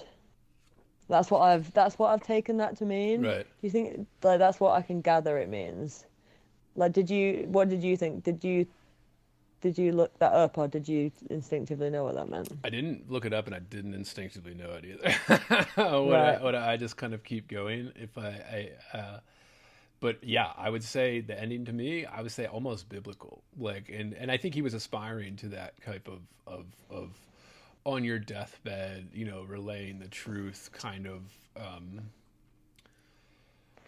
Yeah, and it's very mixed, isn't it? Because on the one hand, they haven't acknowledged that they're in there together. They haven't even give them individual tombstones, and the tombstones are talking about the letter A. But because they are still near each other, so their relationship has been acknowledged, and the letter A kind of ended up becoming quite a positive thing for Hester in some ways. It's not necessarily bad, is it? It's kind of like mixed. Right. Yeah. It's like It's somewhat positive. Yeah, and I think that's purposeful too. And I guess just how epic, especially like him dying as he has this moment of total clarity at the end, and then Hester coming in there and being buried next to him eventually. Yeah, it just had a grand sense. I guess that's why I kept trying to say biblical, is because it was like a grand sense of not necessarily closure, but there's some ambiguity to how it ends up too, right? It worked out, but then there's also the scar of it still, like Yeah. the scar. Oh my God, do you know which bit I loved? I loved the bit where, do you know where he opens his top just before he dies, and he shows like the scarlet letter. I love how in the conclusion it talks about no one really knows what it was that they saw. Some people say there was nothing there. Some people say that he had a letter A sewn into his skin. Other people said that it just grew out of his skin from his like anguish. And I really loved that. And I love the idea of just like the brutality of opening your shirt and there's a sort of letter A like stitched into your skin in like a really gross, graphic type of way. I think that's my favorite imagery in the whole book. And the legend, right? The story is one thing, and then the legends around it are give even more meaning to the people living in that village, the kind of legends around the forest with it's like added to that same legend of like what they would say in the novel is like the black man and his book out there in the woods. Yeah. It's like another added thing to the lore of this specific area and this specific village and all the people have, you take your own conclusions, and there's like the people that are more practical about it, and there's the people that embellish it, the people that say, oh, how did he get that letter on his chest? Did he brand it into himself? Did he sew it into his skin? Did he, was that his quiet penance that he was giving himself? I did love the suspense of that as well, because the whole way through the book, whenever he's like anxious or something goes wrong, or he's upset, he grasps his chest like he's gonna have a heart attack. And it did have me wondering the whole way through. I was like, okay, so if he's just got a fabric letter, how is it staying under his top? And how did he get the fabric letter? How did the governor and the other people not know that he's got the fabric letter already? Like, I was wondering, like, the whole way through about that. Was you? Yeah. And there was, like, I guess it's supposed to show us that he knew the whole time. And I mean, like, I guess it's supposed to show us his guilt in some way that he was carrying. Oh, yeah, because it's like saying that even if you're not, like, he's not wearing it outwardly as like a fabric symbol, but it's growing out of his skin into this thing that's much, much worse and more painful, and like a physical ailment that's killing him. Like, the truth shall set you free. You are a prisoner of your own mind if you're not being truthful and honest. If you're not, maybe, or like you're a prisoner of your own body if you're not being true and honest, or if you're hiding guilt, or if you're hiding something, or even, especially in this situation so extreme, blaming somebody else who's more vulnerable than you, more likely to be killed because of it, even, like, it just, like the ultimate sin where you're sacrificing somebody who's weaker than you to pay for your indiscretions and guilt and betrayal. Like, betrayal in this novel, like, huge theme. I know. And not just betrayal on the individual level, like human interaction. I think betrayal of faith too, right? Like the minister kind of betrays his position and faith in that, because of cowardice or because of, it's been written about endlessly, listeners. Like, there's just, there's so many angles. If you literally just Google the Scarlet Letter, like, critical essays or whatever, you're going to get millions of hits on every angle you could imagine. But the themes. I love the bit where he goes on his little rampage as well, when he's almost says something rude to some old lady, and then he wants to like swear with the sailor, and then some like hot young virgin maidens who really admire him come over, and then he like gets all horny but like doesn't do anything. He doesn't like he suddenly realizes he can use his power to manipulate them, and he doesn't, and he comes out of it unscathed. That did bring me quite a lot of glee, actually. I found that quite fun, that he was like thinking all these thoughts but like not doing anything about it. I was wondering what he was going to do. Yeah, and I think I'm thinking about this now when you bring it up, the unseen aspect of it. So he had his revelation unseen in the town. It was in the forest with Hester, by themselves. Even the Pearl wasn't even with him. She was off playing. And then he gets back into the town, and he's like stumped. Like, he like can't even process like the kind of like the fear still gripping him, and then also like his usual habits are not, like, just are not acting the same way he's expecting them to, where he can't even think of any verses to quote to this woman that wants him to quote a verse as the minister, and his mind goes blank. He's like, it's like a weird combination of joy and maybe aloofness and kind of, but also that guilt still hanging in the back of him, because he's like, oh, we could walk out of the woods right now, holding each other's hands, but we're gonna wait 4 days, and I'm gonna give this speech, and then he's like paying for his not accepting the consequences of his actions, and responsibility, maybe even, like. And I didn't see any of it coming still. Like, I didn't see any of the twists and turns. I thought that I didn't think that he was going to be the problem. I thought it was just going to be the other guy. Oh yeah. And I mean, I guess my concluding thoughts when I got to the end of this novel was just, man, like, I see why this has stood the test of time, at this point, almost 200 years, that it's because it is so rich with these contradictions, with these struggles of faith, with these struggles of purity, with these struggles of even just like being a good person. I think we tend to get overzealous with that too. Like, everybody has flaws, of course, and we're not always a good person 100% of the time. But there is like a natural, like I always say this, like I have a hard time, like lying is very hard for me, like it's very, maybe it's just my Catholic upbringing or something, like the Yeah. guilt, but Yeah, I yeah, just, yeah, it same. eats me Yeah. alive. Like if No, I'm same. knowingly lying to somebody, even if it's just something like a surprise party or whatever, like Yeah, I know. it's just very Because then hard you've for also me. got to keep up with the things that you said, Yeah. which is, yeah, Yeah, and it's so much work to lie. Like it's so much I effort know. to keep up a lot. Like it's just I guess my instinct is to reject it. Where yeah, there is a value that we place on honesty, and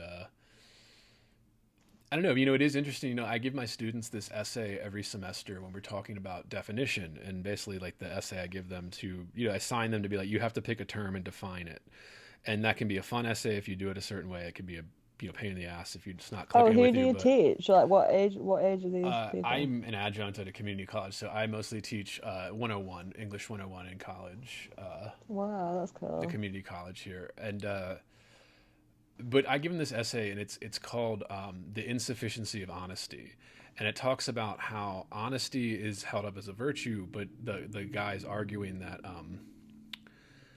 you know, honesty without integrity. So when people are just like, well, I'm just being honest, you're saying something rude, right? Or you're saying Yeah, something yeah, mean, and you're just yeah. being honest. They said they use that as an excuse to be like, oh, well, I'm being honest, so it's okay because that's an ultimate virtue, where he says it's more than that. Like you have to have integrity with that, because honesty So without true. integrity is just, selfish almost, like Yeah, exactly. the preacher or the minister in the Scarlet Letter, Yeah, right? Like exactly. Yeah, that's he's perfect. and he gives a bunch of examples in the essay, and it usually gets the 18-year-olds. I mean, it's community college, so there's always wide range, but it's mostly like 18, 19-year-olds. Yeah. But they usually get stirred up by some of the kind of moral dilemmas he presents in the essay as arguments. A lot of them about infidelity and things like that, Yeah. and the scenarios, and confessing on your deathbed is one of the examples he uses in that essay, where you Right. confess. The example he uses in the essay is infidelity between a married couple, where the husband is dying, the wife is obviously not, and she's at his deathbed in the hospital, wherever it is, and he's feeling immensely guilty because he had an affair 35 years ago or whatever, and she never found out about it. He got away with it, I guess you could say, but he's feeling terrible guilt, and he's dying, so he relieves himself by confessing it to his wife on his deathbed, right? And the Yeah. guy examines it from the angle like, is that honesty with integrity, right? Because one, he's dying, so he's not going to have to face the consequences of his Yeah, honesty, and then she's got to and then deal with she's good. knowing You're that right. that whole thing was a lie. The rest of Yeah. her life is now being burdened with Yeah. him relieving himself from his lie, like Right. his Yeah. inner guilt. So there's like a selfish way to relieve yourself of the guilt, and it is kind of an Totally. interesting way to turn that on its head, like Mm. even besides the immorality And of the also, if you act or whatever, confess that but to someone as you're dying, like if you confess to that as part of your marriage, you could talk it through over like weeks or months or whatever it right. took to like feel better about it. But you don't get that opportunity if someone dies straight after they've said it. Yeah, and the fact that why are you doing it? Are you doing it because you feel guilty, or are you doing it to absolve yourself when you have no consequences? The stakes are gone at this point, and all you're Yep. doing is leaving your spouse with this burden of knowing that it was a lie, that you were lied to for God, 30 yeah. years, like, and the devastation, Messed up. Yeah, so you're like putting it on somebody else, and I think maybe that's what's being shown with like Hester never remarrying, Hester just coming back voluntarily wearing, like the Scarlet Letter, and the yeah, I mean, it's an Yeah. interesting way to think about that with integrity, and everybody gets obsessed with intention. Oh, I didn't mean it that way. I didn't mean it that way. And it's like, yeah, we know, but it's like, you know, are you doing that with integrity? Are you doing that with, honesty in this regard? Like, or are you just trying to, shit post and be an asshole or contrarian or whatever it Yeah. is? Like, are you coming from a place of integrity and honesty that are intertwined, or are you doing it for selfish reasons? Whereas a lot of people online, I feel like, do it for selfish reasons. Even the confession stuff, right? Totally, Yeah. yeah, because it's like it's like acceptable within our culture. One of the most refreshing things about reading this book is obviously I'm not saying that the Puritan mindset is good because clearly that's got its own problems, but I just mean there's something really refreshing to us about reading something where like having virtue is like an important thing. Like at this time having being virtuous and good is more important than like showing off or like having stuff or having Right. status. And like I really love that, and let me know if there's any other similar books to this or even older ones that are of that vibe, because it kind of, this is like corny to say, but it kind of does make me want to be a good person, like reading this. Yes. Like it actually, so I guess it is a fable, and I guess it does work even if it wasn't meant to be, because it definitely has the impact of making me think that like it's just because in our modern day-to-day lives, unless you've got a family that instill this in you, just from what we see as like atomized individuals in this culture, there's nothing that ever says that having virtue and being good is important. It's just Right. never a thing, is it? All the Did other things are seen as much more important, like having money or right. being young or like being good looking or Right. like being exciting or interesting as a person. Quirky. Yeah. Yeah, exactly. Yeah. You know, did you ever watch Friday Night Lights? It might be very American because it's about like, American football, but No, I've never heard of it. it was like a CW like show. So it's a little corny, a little kind of soap opera cheesy, but I watched it for the first time on Netflix. I think over the pandemic I was putting it on with my wife. And, I've always heard things about it, and the book was pretty big and the movie was pretty big, but they made a series about it. And I literally like every time I watched it, like I was like in tears by like the end of every time I was like, because it's mostly about this guy who's like a high school football coach in kind of a small town in Texas, which if you know anything about American Texas, it's football is a big deal in Texas, Right. especially like, so if they're playing like so even a small town high school football team, like if you drive through parts of Texas in America here, like you'll just drive through a small town and their high school football stadium will be like a 25,000 seat like professional looking stadium Wow. with next to like this town that's dying. It's kind of like, yeah, it just shows where Yeah. their priorities are. But like, so it's a big deal, but it's basically about a guy who's this football coach, and he keeps getting put in situations where he has to do the right thing, sometimes at great cost to himself and reputation.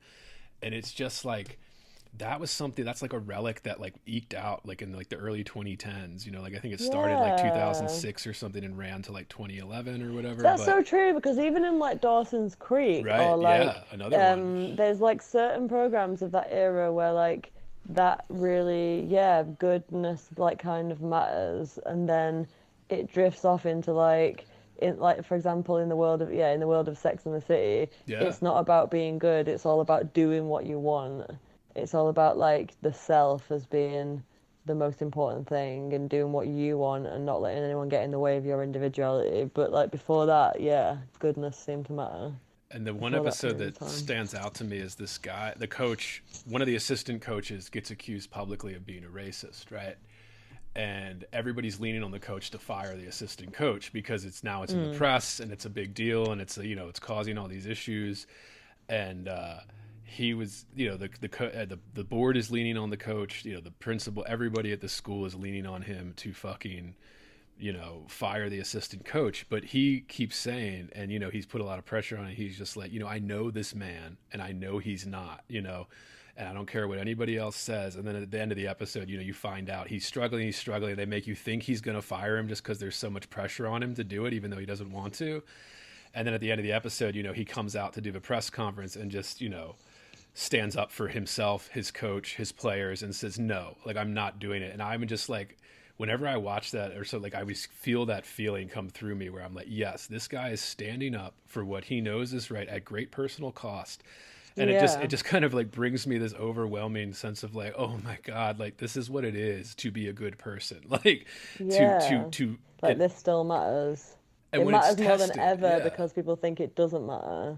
Yeah, and it's tested. So it's easy to be a good person when you're never tested on it, right? Like, Of and it's course, easy to yeah. follow the doctrines of a religion, whatever your faith is, to when nobody's testing you, when it isn't hard, like when it And, isn't, or when yeah, no one cares what you're doing. Like if you're a right. person of power, it's much more difficult because you have a lot more temptations. If you're somebody who's right up there, like the people who we judge for like being bad in whatever ways, like it must be so much harder in that situation to choose the right path.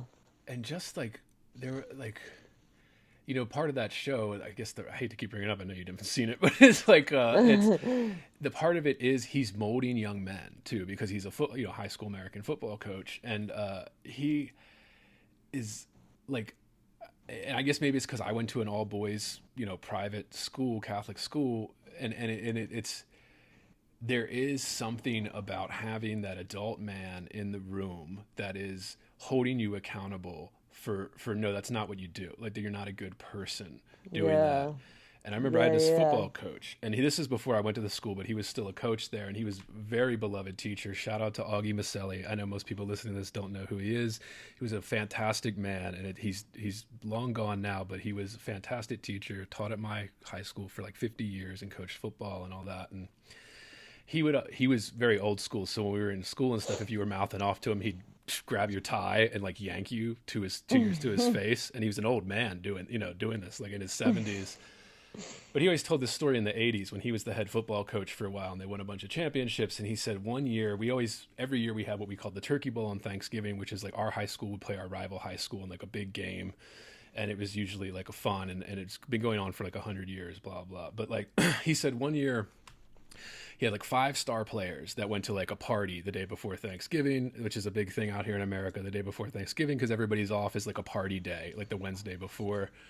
And they got drunk and got caught, right? They got caught getting drunk underage, as as teenagers do, right? And he said that he wouldn't let them play in the final game, which was a big game against the rival high school, And he said, he's all right, well, you guys can't play as your punishment. You're not playing in this big game that matters, and it might affect your scholarships going to college, blah, blah, blah, all that. Right. Yeah. And then he said after he made that announcement to the team, he said probably 20 guys on the team came up to him in his office and was like, Coach, we're going to lose if you don't let them play. If you don't let them play, Coach, we're going to lose. And he said he looked at him and was just like, you really think they should play? You think we're going to lose if they don't play? And all the players were like, yes, Coach, we do. And he just said, okay, well, then you can sit out too. You don't have to play either. And he just like stood by that and just said, I'd rather lose with a bunch of guys that did the right thing than win with a bunch of guys that did knowingly the wrong thing, Woo! Go Coach. That really seems like a sort of like morale to American film right there. Right. And it is like, I get that kind of almost chills, like kind of when I even think about the story, because it was so moving to me, even as a kid, like a teenager at the time, when he's telling us this, like this guy who's been through some things, like he's, and it just, I talk about dating discourse. Yeah, I think a lot of young men need that. They need like an old football coach. No, exactly. We all need an old football coach. I think we all do. Yeah. I was talking to Nina Power about that, about like the lack of having a father in society. But that's another topic altogether. I know, and I've kept you so long. You were fantastic. No, it's been great. I'm really glad to have talked about this book. I really love it, and I'm gonna, after this, when I go to bed, I'm probably gonna read the last. There's like a bit by D.H. Lawrence at the end of the book. Has yours got that on it? No. But I like that. Yeah, that makes sense that the Penguin has that. Yeah, with an essay. I'm gonna read it. But yeah, thanks for having me on. Of course, please. I'm going to have you back because this was fantastic. Shout out to, or any final thoughts where we said everything? No, I think we've said everything. Yeah. I've said everything, unless you have any final thoughts. No. Sorry to keep you with all those stories of my fucking thing. Where can people find your stuff? Where can people find Now Then and your Twitter handle and all that? Drop your links and... So my Twitter handle, what is it? I think it's Melly by C, and my podcast is on Patreon, just like patreon.com/Now Then. It's on Spotify, Apple. Yeah, that's it. So it's Now Then, like all together as one word. Nice. Leave it a review, listeners. Go out there and listen to it. Leave it a review, subscribe, all that. Melly, this has been fantastic. Thank you. And this has been another episode of Heavy Board.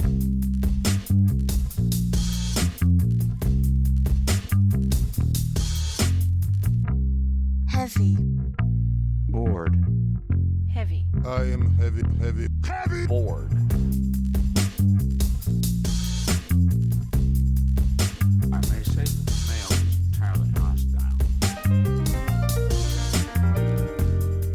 No! Resources. Life, friends, is boring. We must not say so.